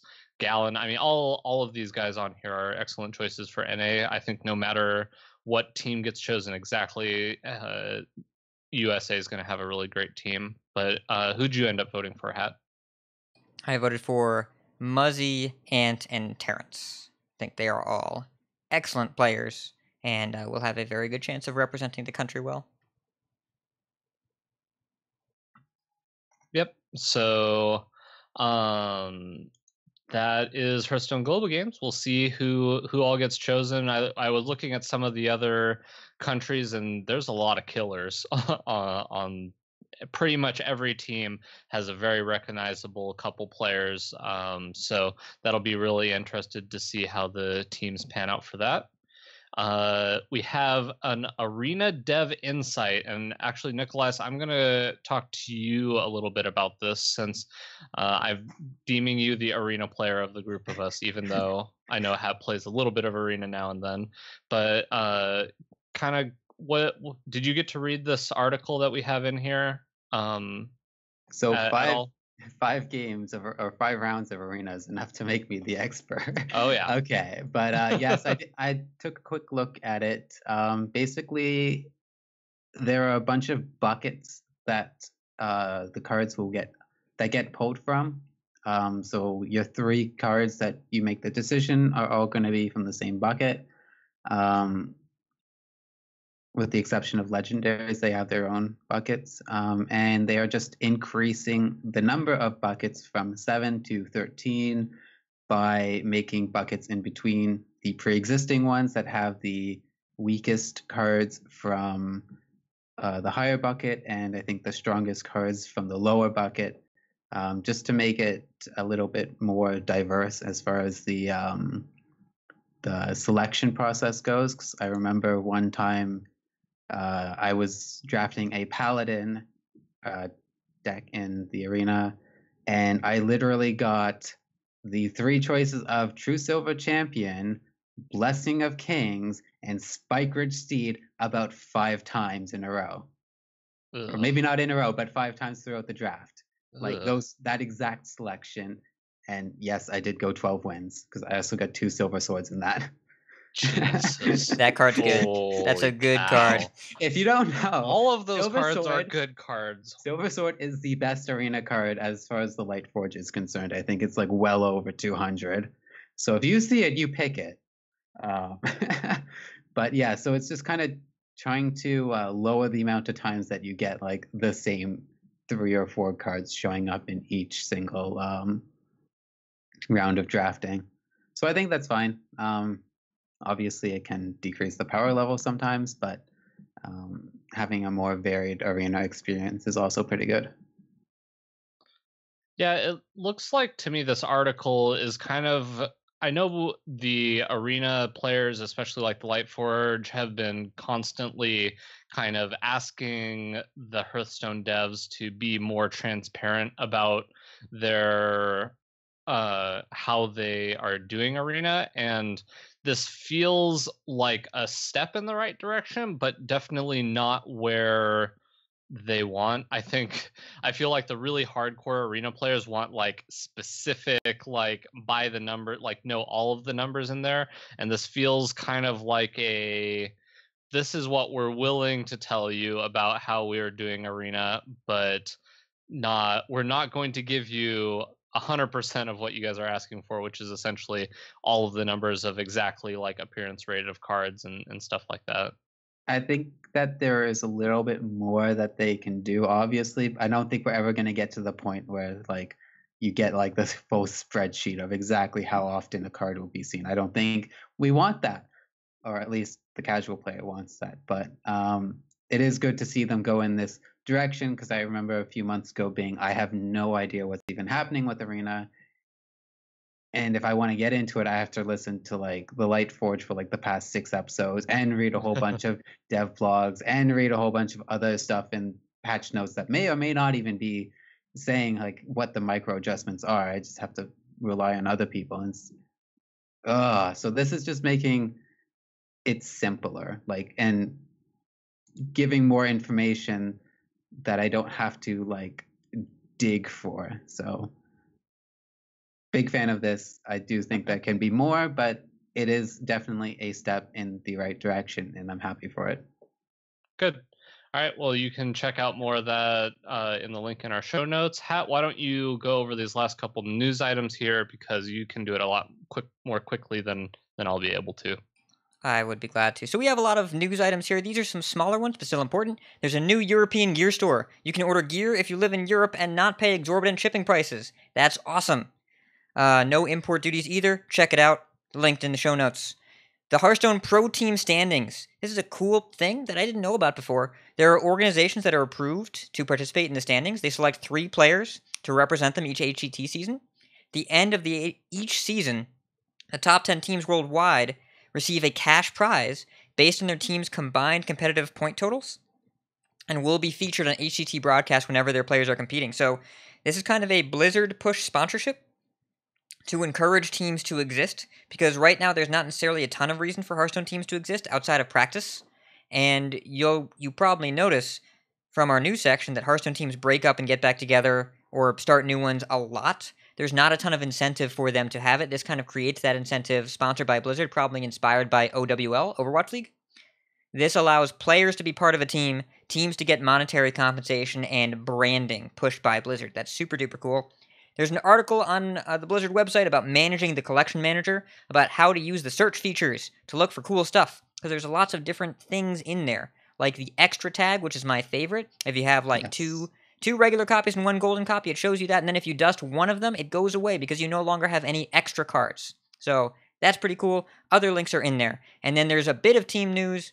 Phoenix 1 is rebranded to the Sentinels. Strifecrow was already on the team, and they added Impact and Green Sheep.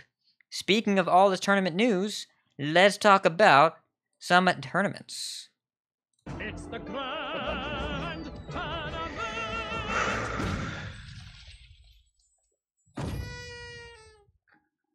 You wanted fast talk, and you got it. We've got a whole bunch of it here this weekend. There were actually 2 tournaments. We're going to talk about one in depth and one a little bit, because one was in English and one wasn't, and I don't speak not English. So, Dreamhack Austin was this weekend. Botticus was there. We'll talk to him about that during the decksplanations. But it was an LHS tournament, last hero standing.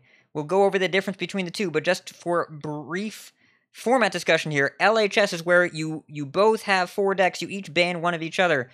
You both pick a random deck to start, or whatever deck you want to choose. The one that wins stays. You have to keep playing the deck if you win. If you lose, the deck you lost with is knocked out, you cannot play it again. Whichever player gets all their decks knocked out first loses. It is very different from Conquest. Conquest is the format where once you win with the deck, you can't play it anymore, and you have to win with each of your decks, and players are not required to stay on any given deck after they win. In fact, they can't because of the nature of the format. It's very, very different from Conquest. We'll talk about that more in the meta and later in the show.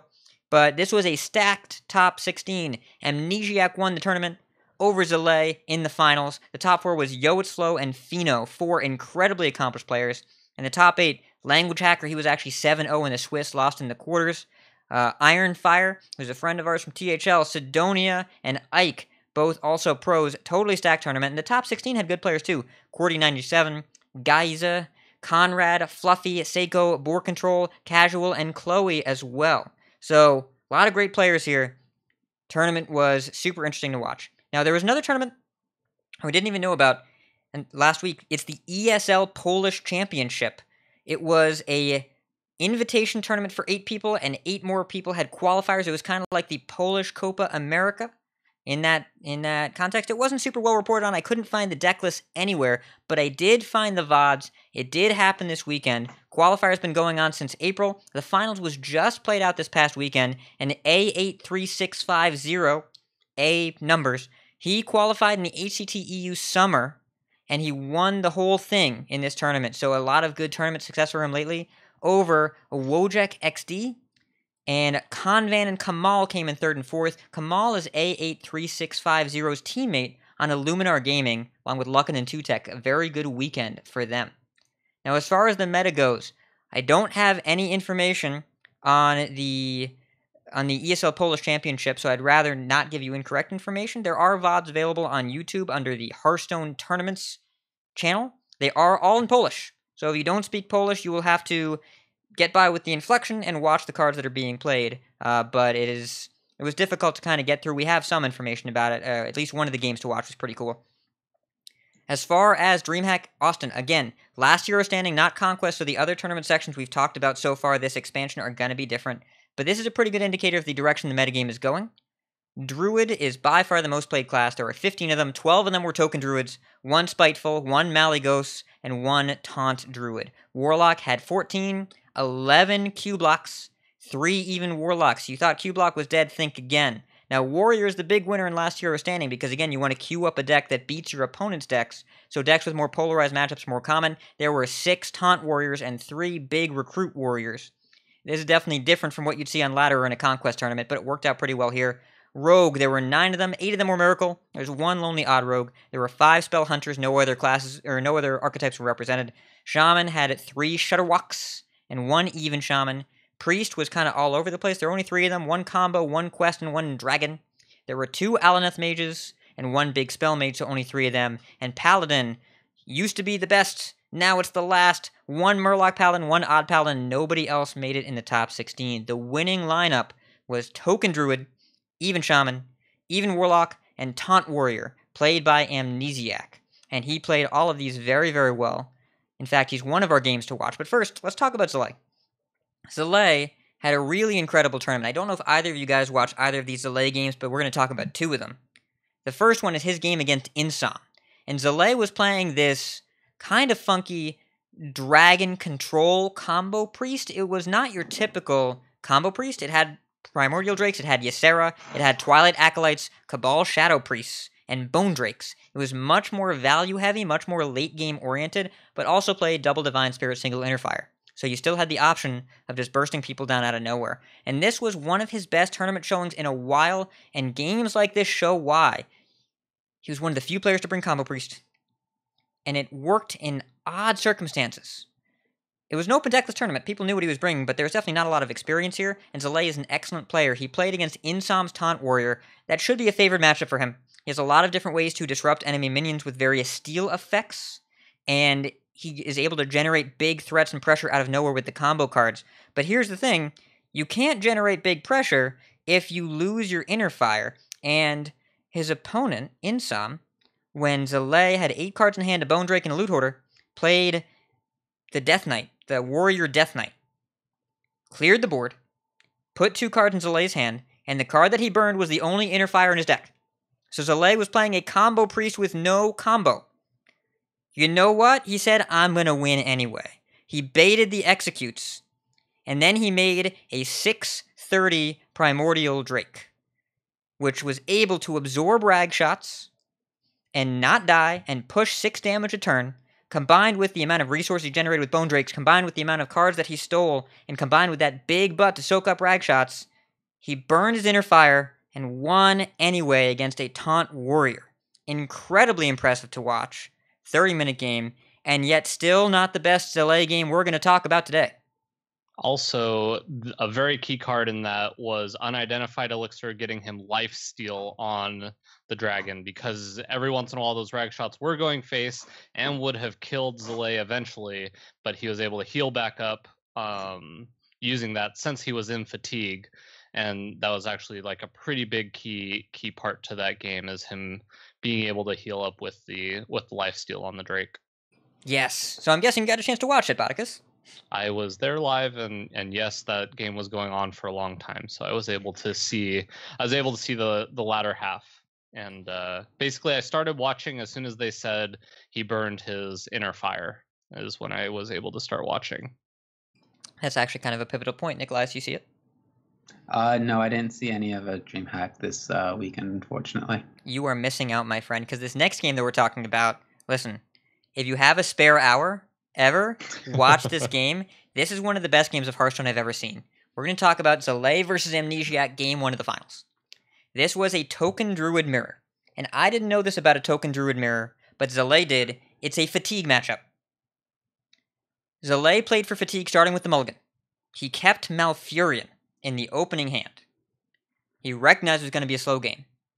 He recognized Whispering Woods is a dead card when your opponent plays Spreading Plague, and you can't clear it. And he played for a 54-minute mirror match, starting from turn 0, knowing that was going to happen. 54 minutes. As soon as Amnesiac was ahead of him in card draw, ahead of him in fatigue, Zalae stopped drawing cards. UI was a dead card. Nourish was a dead card. Anything that drew cards just didn't happen. They had full hands for most of the game. They armored up. Well, Zalae armored up every turn that he could. Amnesiac hero-powered and attacked every turn that he could. And both players went through their Violet Teachers.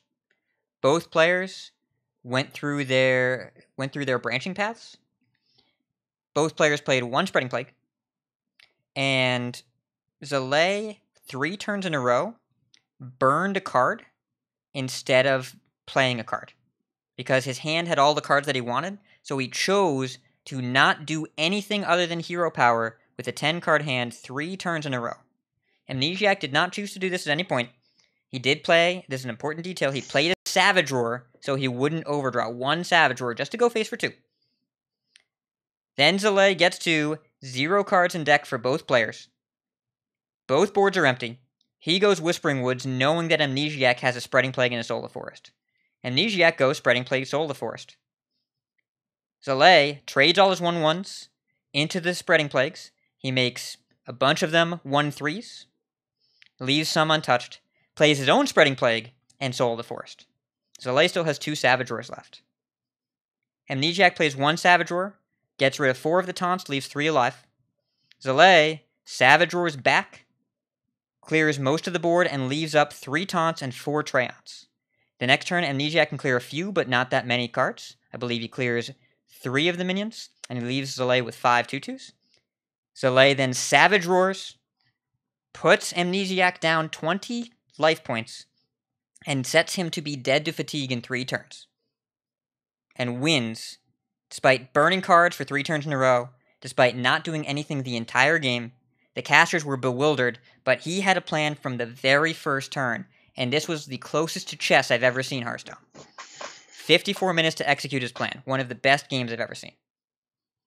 Yeah, so I did not get to see this game, but I was talking to many players there, and nobody there knew how to play the Token Druid Mirror. Like, everybody was really confused.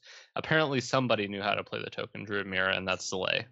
Because that was a consistent thing that I talked to a lot of people about, and they're just like, yeah, the Token Druid Mirror is like, it's really hard to figure out the perfect way to play it, and there are certain things you can do, but the general consensus was you just don't play anything, because if you play something and get Spreading Plagued, and like if they get value off their Spreading Plague, you likely lose. And I think I played a mirror, and I think I tried to set that up where I was going to be the one with the Spreading Plague and ended up getting Spreading Plagued and lost. So yeah, this definitely seems like a game you want to watch, especially since Token Druid is quite a good deck, and if you plan on playing it, you're likely going to run into the mirror, and knowing how to win the mirror is going to be important.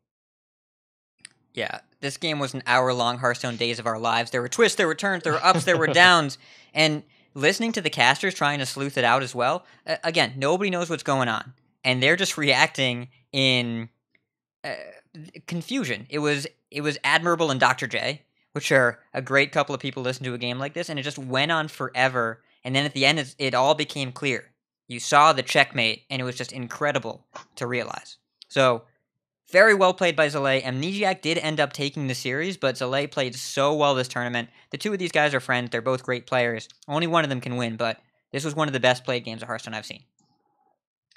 There was one other game that I wanted to bring up here that I don't see on the list, but I was so impressed by this game of Ike versus Chloe, where he queues in a favorable matchup. He's playing, I believe, he's playing Q block versus her Token Druid, and just the way he uses his cards, I just feel like 99% of the population would have lost that game. Like the way he thinks about the game and the way he executes his strategy in the situation where usually it's a favorable matchup, but his draw was very awkward, and Chloe obviously played the game like quite well, but the way he navigated the game was so perfect that I think it's worth bringing up, and if you get a chance, you should also check that out. Yes. Okay, I'm going to go watch that after the show. But we do have one more game to talk about from the ESL Polish Championship. I looked through the VODs real quick to see if anything would pop out, and there was a game that really stood out. Now, AH6350, this is the last game of the entire tournament. His lineup seemed to be built to beat Token Druid. This was a Conquest tournament, except for he was also playing Miracle Rogue that can beat Token Druid, but it's a kind of a tricky matchup. But he found a way. You want to know what the way is? His opponent on turn 6, WojekXD, plays Whispering Woods for 6, Power the Wild, makes 6 2/2s. It's an open decklist tournament. He knows that A6350 does not have Thalnos. Instead, A numbers, that's what I'm going to call him now, because I'm not saying those digits over and over again, goes, draw a free spider, the spider ambush, Gadgetzan, backstab, draw another free spider, Cold Blood, prep, eviscerate, draw another free spider, backstab, draw another free spider, prep, and sap. Killed 4 of the 2/2s, made 4 free spiders, one of which was an 8/4, and a Gadgetzan Auctioneer. Next turn, Wojek makes Spreading Plague for 4 minions and an Arcane Tyrant. A number says, I don't care. Fan of Knives, trade into everything, hit you in the face. Then turn 9, Wojek goes, okay, well how about 6 Wisps, Arcane Tyrant, Soul of the Forest? Well, the Druid's at 31, so of course, A number says, Leroy Coldblood Shadowstep Leroy, swinging with everything and kill you from 31. It was beautiful. I love Miracle Rogue. Right? It was fortunate to draw the spiders. It was well played, and it was a ton of burst damage. So much burst damage, and a Token Druid died. So I was very happy. Miracle Rogue won. If you want to see the power of Gadgetzan Auctioneer and Faldori Strider, go check it out. It's in Polish, but you can still hear how excited the casters get after the 4th spider. Alright, coming soon, HCT Seoul, as we've talked about. There's a bunch of drama here, but it is coming this upcoming weekend. We will talk about it for sure. It starts Friday through Sunday, 11 p.m. Eastern Time. I put all these times in my own time zone because I'm selfish. Copa America qualifiers start this weekend. They likely won't be streamed, but the qualifiers are happening. Good luck to Edelweiss and anyone else that's playing in it. Player One Esports is hosting a 5K this weekend at Indie PopCon. You can follow it at twitch.tv/Player1Esports starting Friday at 3 p.m. And week 4 of the History of Hearthstone is happening. There's also a free tournament. We're going to talk about it a little bit more later, but it's called Battle of the Discords. There's a pinned post on a bunch of Reddit subreddits, and Coin Concede is actually sponsoring the prize pool a little bit. It's a whole bunch of different Discord communities and getting together for a tournament with a massive prize pool sponsored by Vicious Syndicate, sponsored by us, sponsored by 1600 Dust, sponsored by HS Replay. Big prize pool, completely free tournament. Over 1,000 people in that Discord right now. Over 1,000 people. Go check it out. It's this upcoming weekend. Or no, it's next weekend, right? I'm going to check. Yeah, I think it's next weekend. It's next weekend. So it's today's date is the 6th of June. I believe it is the weekend of June 15th. So you've got 9 days to prep for it. Get in there. Put on your Coin Concede flair, because you can register as a member of our community. And of course, we want a Coin Conceder to win and play in a free tournament on Father's Day weekend for a big prize pool. And speaking of how to prep for tournaments, boy, do we have decksplanations for you. Are you ready, boys? Ready.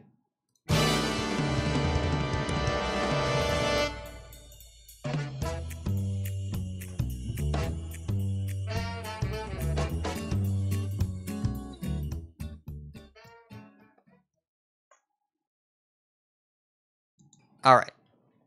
Botticus, why don't you start this off, and then our friend Nickolias, who is a known tournament professional, will help us here. All right, so this week we're going to talk about lineups and kind of how to prep a lineup, how to what you should be thinking about when you're looking to go into a tournament, just how kind of all the pre-work you should be doing when you're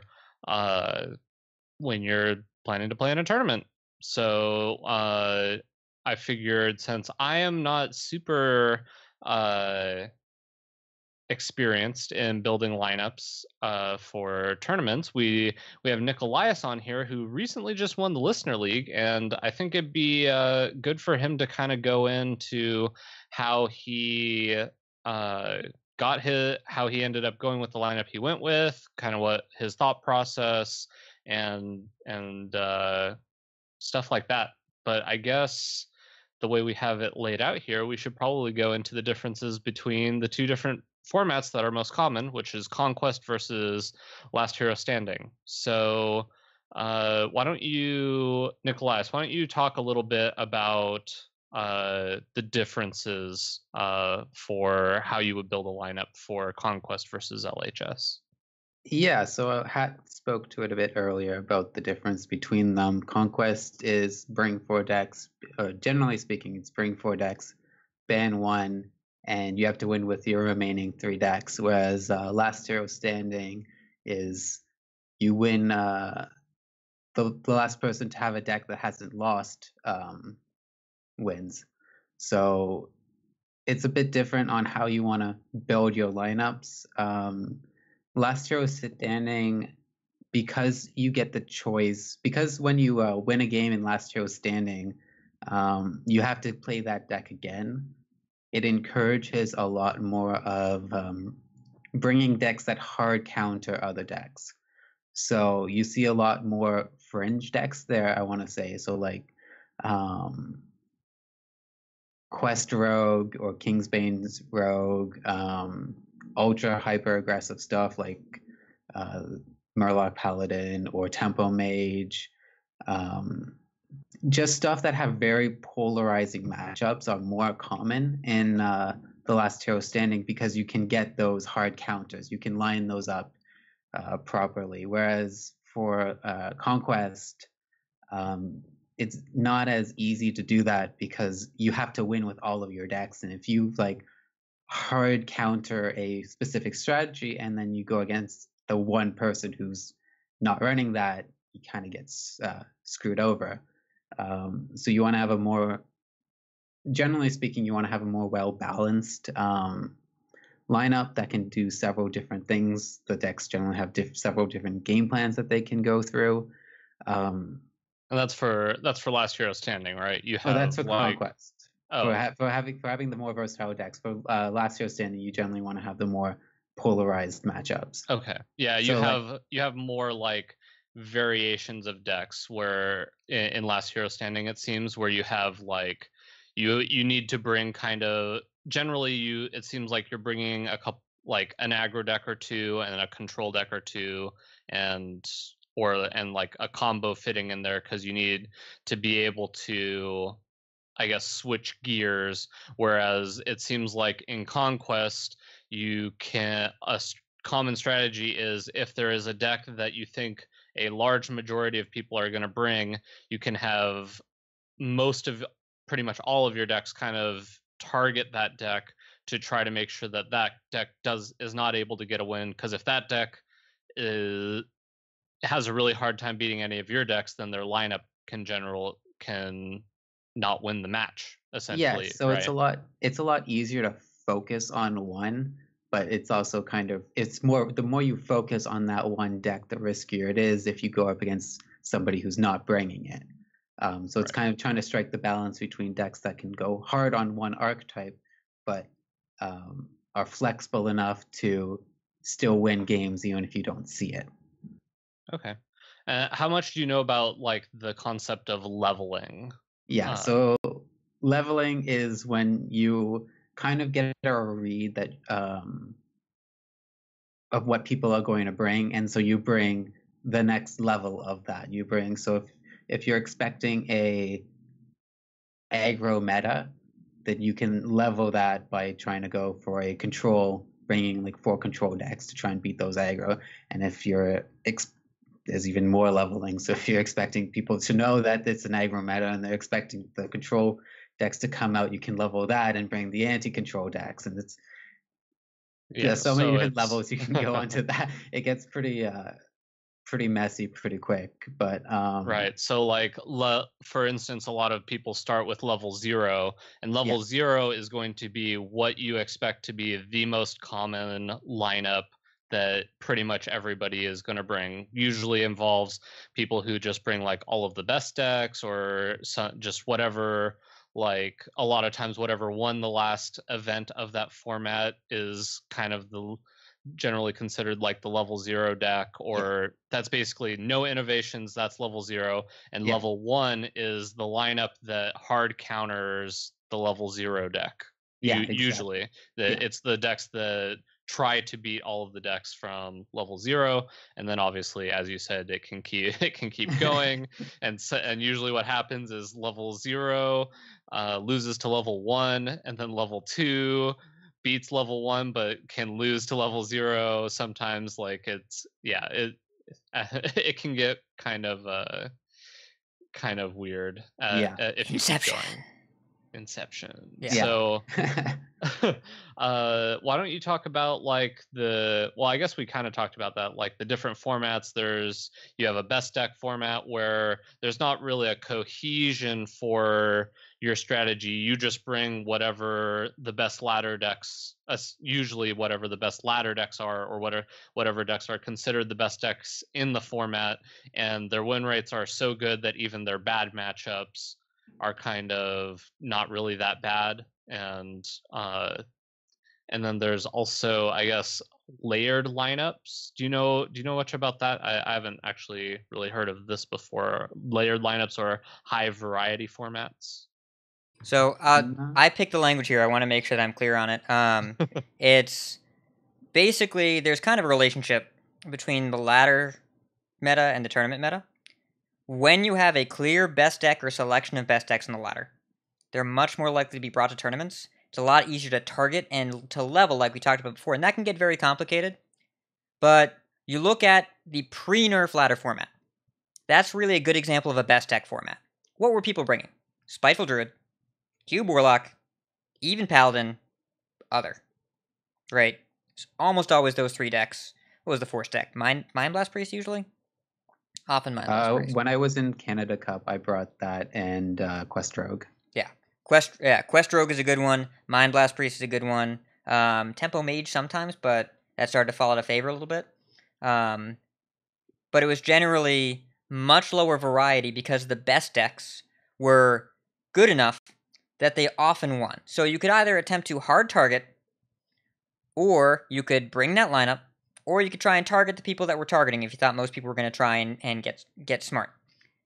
Usually it means the ladder is less diverse, but tournaments can be a little bit more diverse and are a little bit more skill intensive, because it's much more likely you're going to play against this best deck lineup, or at least some of these decks throughout the tournament, so you can be more precise in your targeting.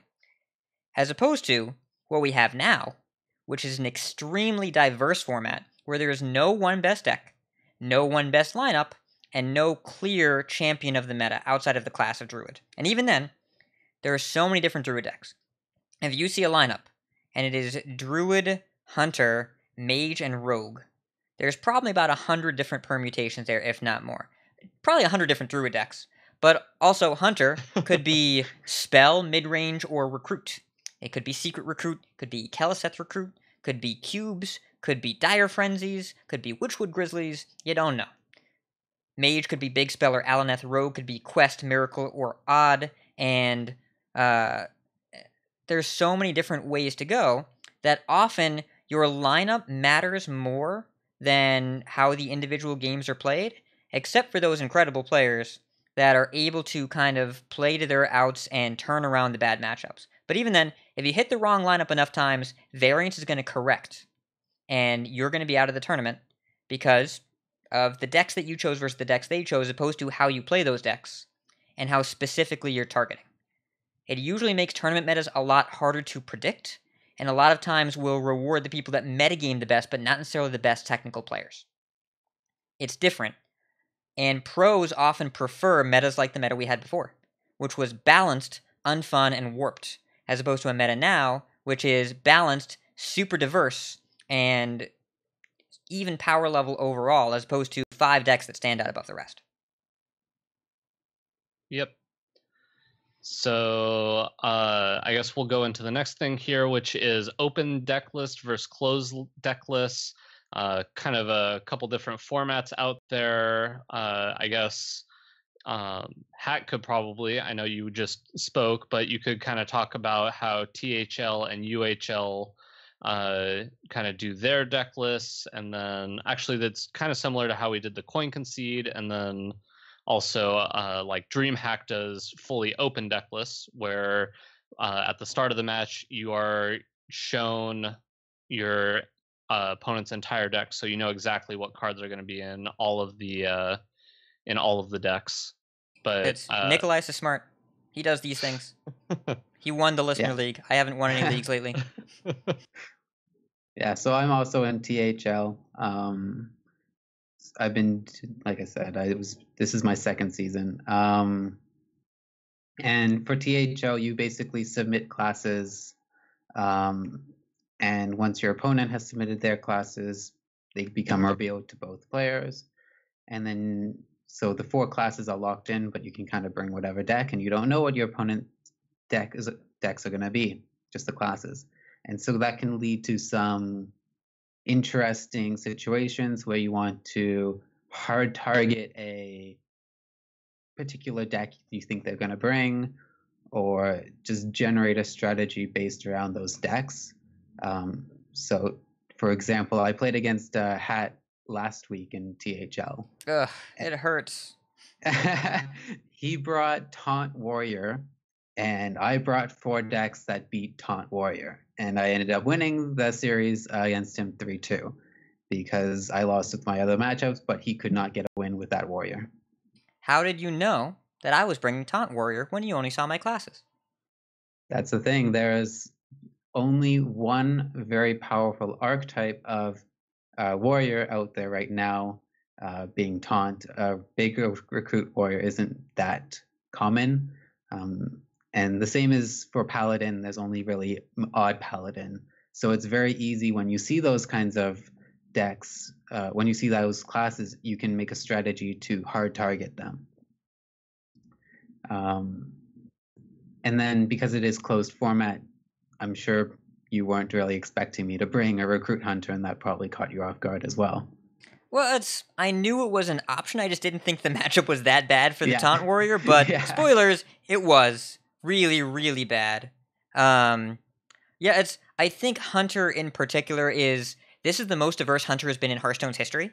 Like, you can play so many different Hunter decks. It's always been like face or slightly slower face, or we'll call it mid-range. That just means we play Dr. Boom now, face. But this is like Spell Hunter and Recruit Hunter are so different from anything else Hunter has done before, and they're still mid-range. And there's mid-range without high main and with high main. So it's really cool to see, but Recruit is a very real strategy, and Ziggy also beat my butt with Recruit Hunter last night because it's just a good deck. So it was more that I expected Taunt Warrior to be more able to compete than it was against all your cubes. But Carnivorous Cube beats Taunt Warrior by itself, and I just wasn't able to get a win because that's what I've been discussing with my team this week. If you bring any class like Warrior or Paladin that has it's not even one archetype, it's one strategy.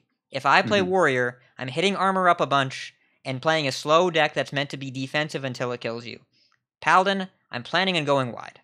That's what's going to happen. I can try and play Control Paladin, but the strategy is so weak that it's not worth it. But you look at classes like Druid, obviously a ton of answers. Hunter has a ton of options. Mage, Priest has Control and Combo, and Quest. You've got a bunch of different options. Warlock is kind of limited. There is actually a Zoo deck that did well in Top Legend recently, but it's mostly Control. But Q-Block is so good against everything if you play it well that it almost doesn't matter, because there aren't really 4 decks that consistently beat it. And most of the ones are in the same class, so you can't bring multiple of those decks anyways. Yeah. And then, so that's just for THL. In terms of bringing a tournament deck, it's a lot harder to do that because you don't know the classes that all your opponents are bringing, or you don't know who you're going to be facing in each round, so you can't know like, oh, every single opponent that I'm going to be facing is bringing warriors, so I can do this. You have to be a bit more flexible. You have to have a more than one strategy going into it. And then open versus closed deck lists. So the Listener League had an open deck list, so we could actually see what our opponents are playing, and that kind of also has to change. Like, you can surprise people with an interesting tech card in a closed deck list format. You can't really do it with an open. And it also makes, for example, Hunter secrets and Mage secrets a lot weaker sometimes, because you know what to expect. If you see, for example, a Rat Trap in a Hunter deck, you always play around it. And that decreases the power level of that card so much that it's a bit more powerful in the closed deck list formats. Does anyone have anything else they want to pipe in? No, that's I think that pretty much wraps that up. So when I'll kind of wrap up this next question, or I guess statement, into your Listener League. So when you, or I guess even it works for THL too. So when you were crafting your lineup, how did you start? Like, what was the base, and then how did you figure out what you were going to do for the Listener League, and then just maybe your outlook on how you kind of approach it for THL? Yeah, so for the Listener League, obviously I had to bring Druid. And it was a question of, well, what do I bring? Do I bring Taunt, or do I bring Spiteful, or do I bring Token? So I just kind of put that on the back burner and tried to think about what other classes I wanted to bring. I knew I wanted to bring Recruit Hunter because I very much enjoy that deck, and I do think that it's powerful and that you can even get through the weak matchups just with playing it as much as I have, understanding those matchups. And I also figured that the playoffs weren't going to be that aggressive. Aggro is not in a very good place right now, so a lot of the strong decks are control decks. So bringing a Recruit Hunter that could beat control decks was just a smart decision to make. And in that same vein, Taunt Warrior also fits that. It can also beat those control decks, and in a format where it's a lot harder to target Taunt Warrior because there's multiple opponents, it was safer to bring than for example in THL. And then for personally, my favorite deck for most of the expansion has been Even Shaman, and I am very good with that deck. And I know ins and outs of the matchups that people may not know. So that was another deck that I felt super comfortable with. And it was a deck that I absolutely wanted to bring. And from there, I figured the best Druid deck that fit this lineup was the Token. So that's what I went with. And it worked out in the first round. I swept 3-0. The second round was another 3-0. And then I faced a really unfortunate matchup in the finals. I basically went up against 3 decks that could beat my Shaman and my Druid deck quite easily. And I got a bit fortunate with the Q order and my Shaman matchup in Game 5 against the Token Druid, being able to pull out a win from there in an unfavorable matchup. But yeah, basically it was understanding that aggro wasn't that strong, and I didn't expect to see it. So I could bring a little bit more of the anti-control decks and not get punished by the aggro decks.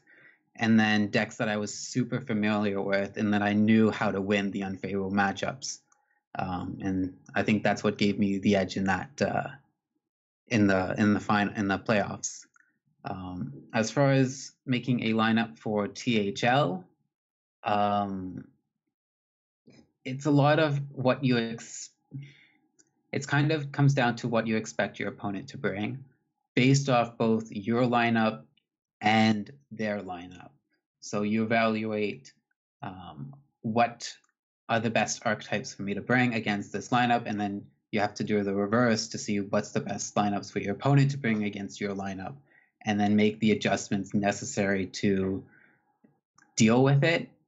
And then also, well, if they make something that's unexpected, like, for example, if you see a paladin, well, it's probably going to be odd, right? But what if it's control? Well, if it's control, does a drop off in power level? Yeah, does a drop off in that power level be so wide that it doesn't even matter, or is it able to cheese something out and get a victory from there? But it's very case by case. It's hard to say this is my strategy, generally speaking, because I don't bring the same classes every single week, and neither does my opponent. Right. But it's just looking at a lot of people just don't look at what their opponent should bring and be like, well, he's obviously going to bring this one because it's the most popular, and that's not always the case.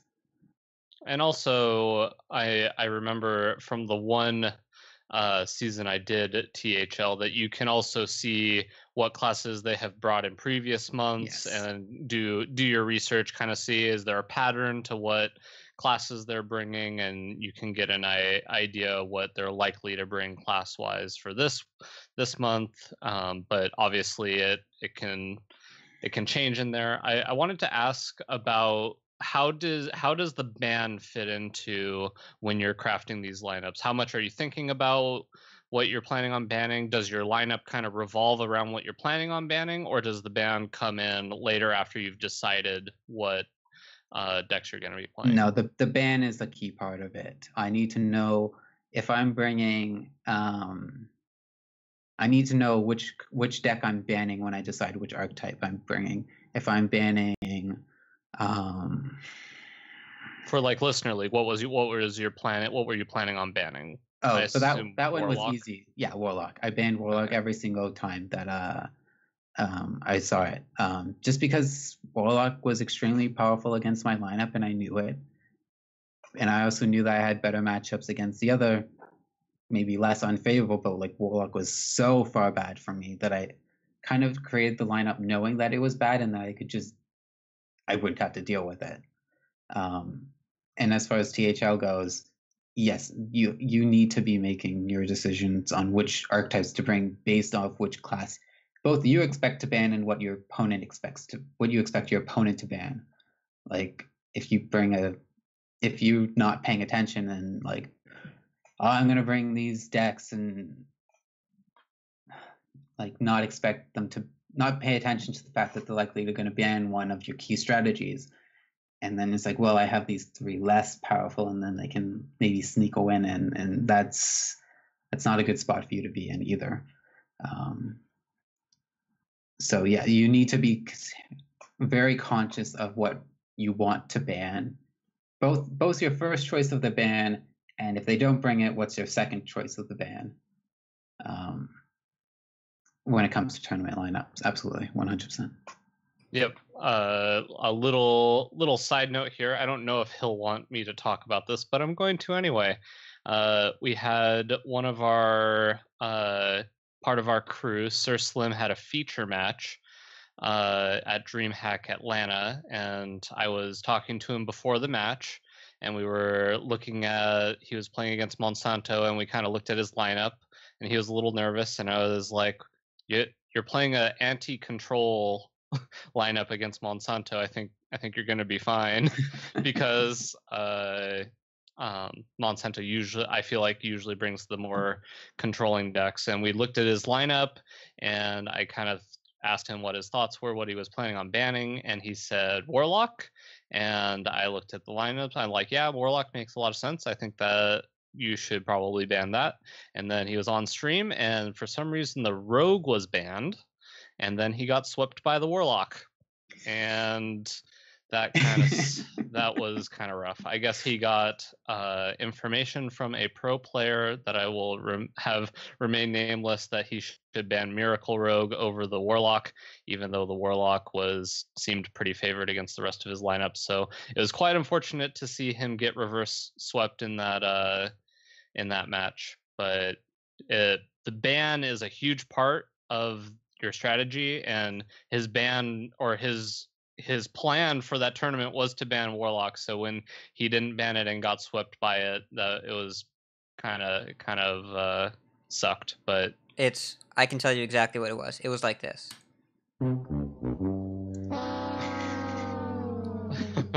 That is what it was. Yep. Yeah. So, is there anything else you wanted to talk about, Nickolias, about kind of your regarding lineups and stuff like that? Always have a plan A and a plan B and a plan C and a plan D, because something will go wrong. Something always goes wrong, and you have to prepare for it. If your entire strategy is to beat a certain deck, make sure that you can actually win if that deck somehow gets a victory. Yep. And make sure you can play, be successful even if they bring that class but not that deck, or they bring that deck that has a few tech cards that make the matchup much more favorable. So just have a plan A, have a plan B, have a plan C, and have a plan D. Yep, I think that's all good information to have. When I found out we were talking about this lineup thing for the decksplanation, I was a bit uneasy because I obviously don't play in a ton of tournaments. I usually play a lot of ladder, and so when I was starting to prep for DreamHack Atlanta and Appa offered to help me with my lineups, I was very grateful. I still am.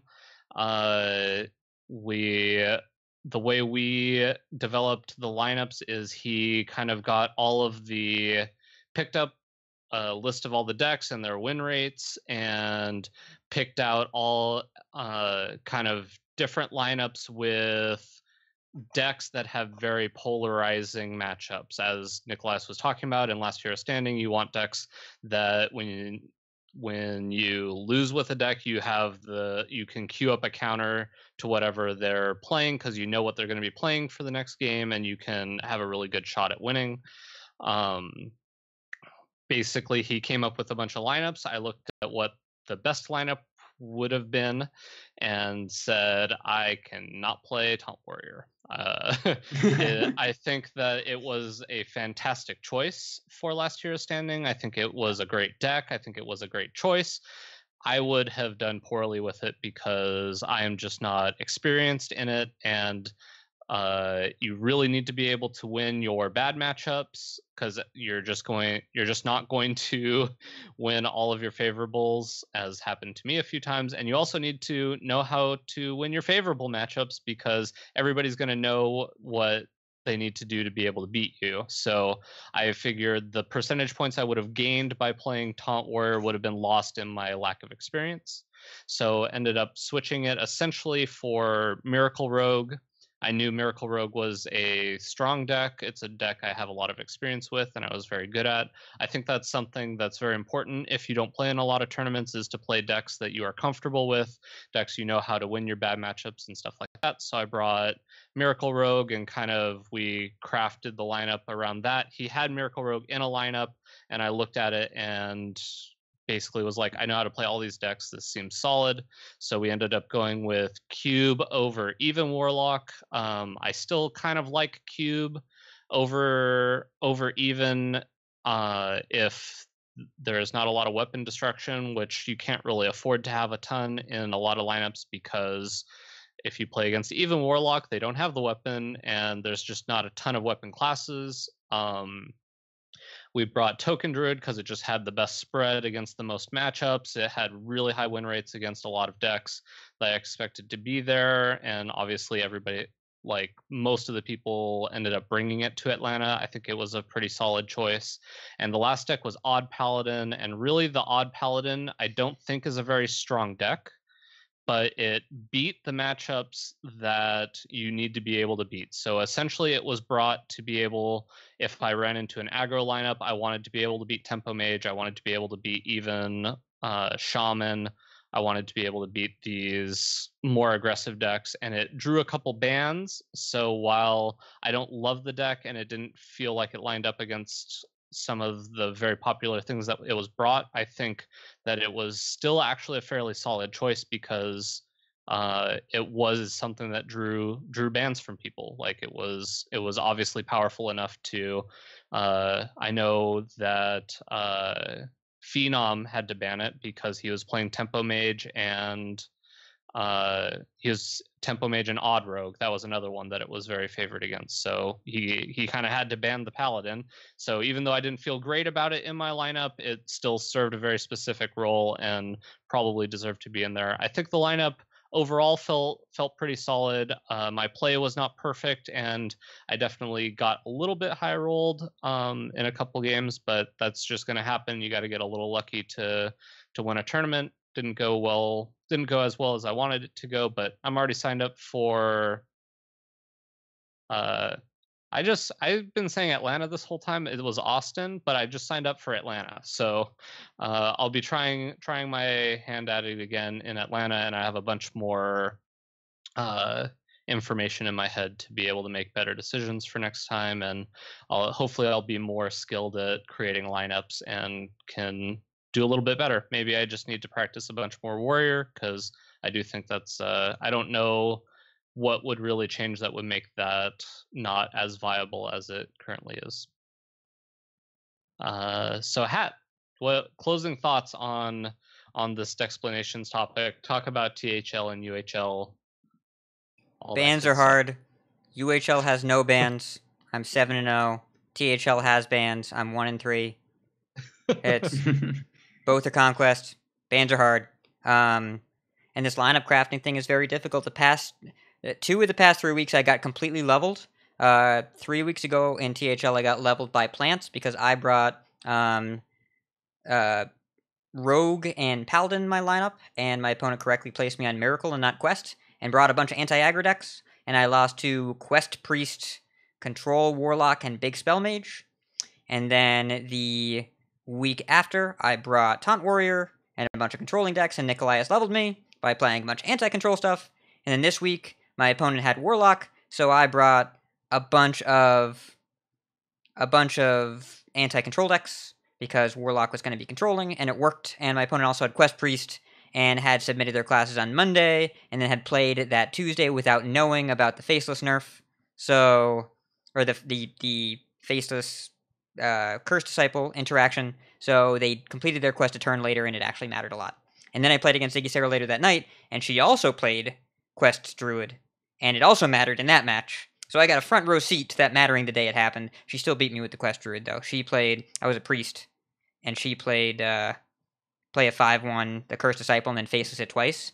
And even though she didn't get quest progress, she still hit me with 3 5-1s that when they died, they were still 5-1s. So that was good enough. But yeah, I really struggle with LHS lineups, and also Conquest is harder. Picking a ban is very difficult to do, and if you get it wrong, then you lose. So in UHL, I have more success because I haven't had to do that, but analyzing lineups and figuring out the exact weak link and building something to exploit what your opponent's going to ban is a skill that I haven't really developed. So I was actually listening pretty intently during this section because I need some help on it, and we've got some excellent players here that have a lot more tournament experience than me. I know Botticus is going to downplay his Dreamhack Austin experience, but 3-3 is still 3 more matches than I've won in any particular tournament. So I appreciate the knowledge from both of you. But the show is getting a little long, so you know what we need to do? We need to ask ourselves a question. How long can this go on? And the answer is until we can get through the outro section.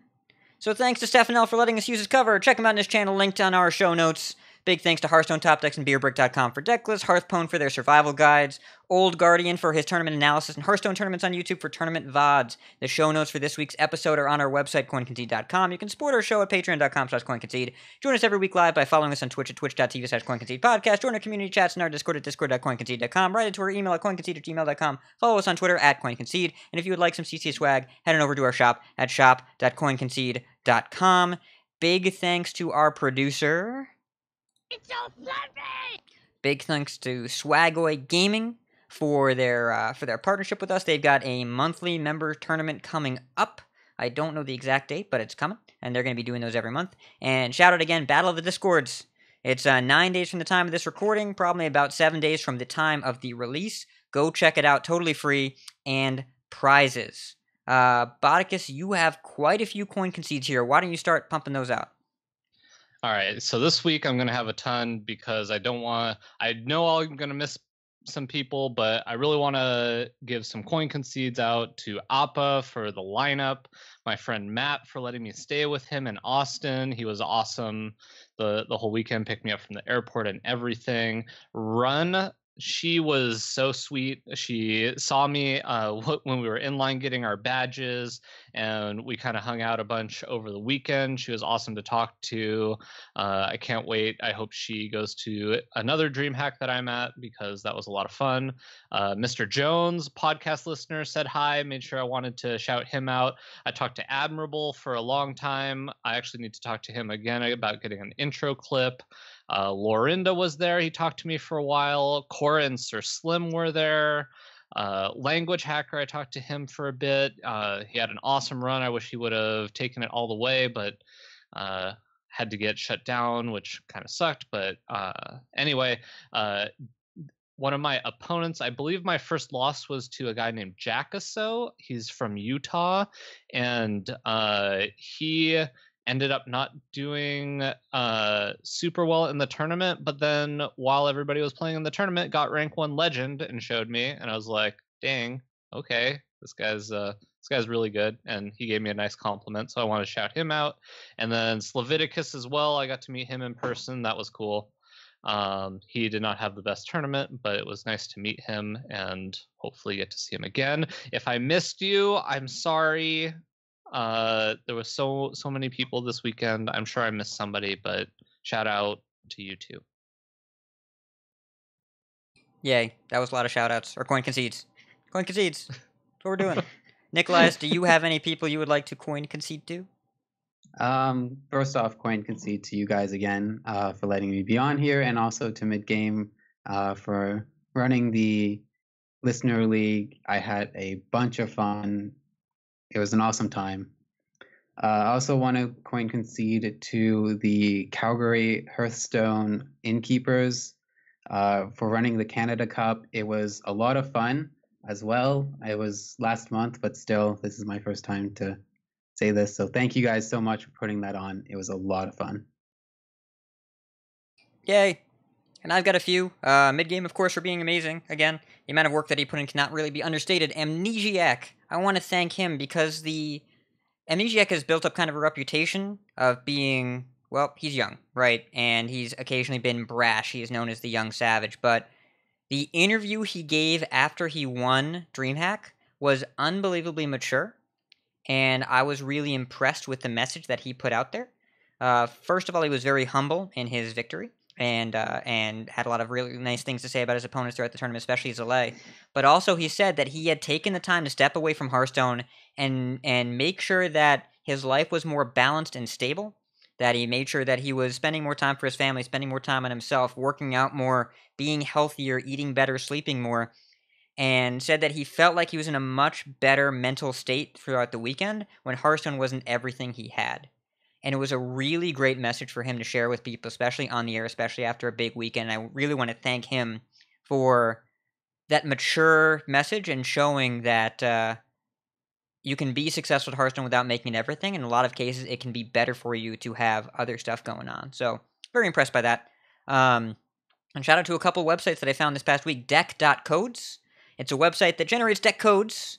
You go to deck.codes. I didn't even know .codes was a thing. You just go to deck.codes and then put / and then put the deck code, and it makes a link that is your deck.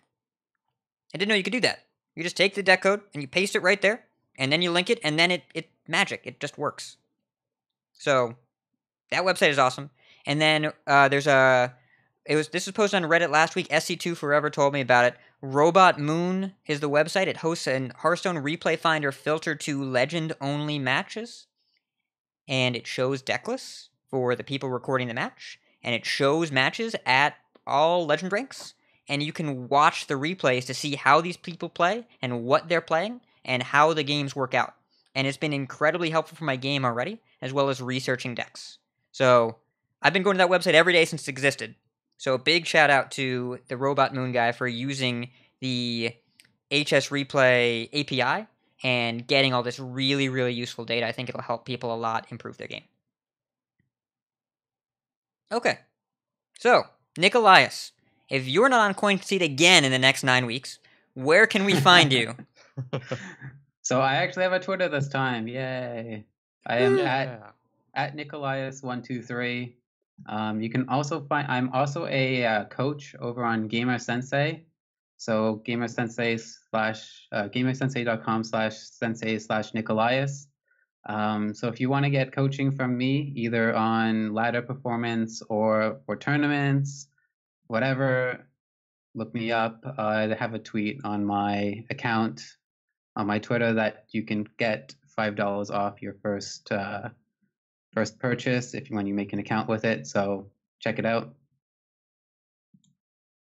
Cool. Yeah, I'm glad you got that Gamer Sensei, and I'm super glad you got that Twitter. Everyone go toss him a follow. Botticus, how about you? You can follow me on Twitter. I'm at BotticusHS, and streams should resume this weekend. Twitch.tv/Botticus. I miss streaming a little bit, so hopefully we'll get up to Legend and we can get some high-level Legend gameplay there this weekend. I hope so. And then you can find me on Twitter at RidiculousHat, on Twitch, twitch.tv/RidiculousHat, and in Discord, at me, and I will show up. That's going to do it for this episode of News Heavy Coin Concede. Lots to talk about. Nickolias, thank you so much for being on the show. Keep calm and rogue on, and if you see us on the ladder, Coin Concede. Coin Concede. Coin Concede.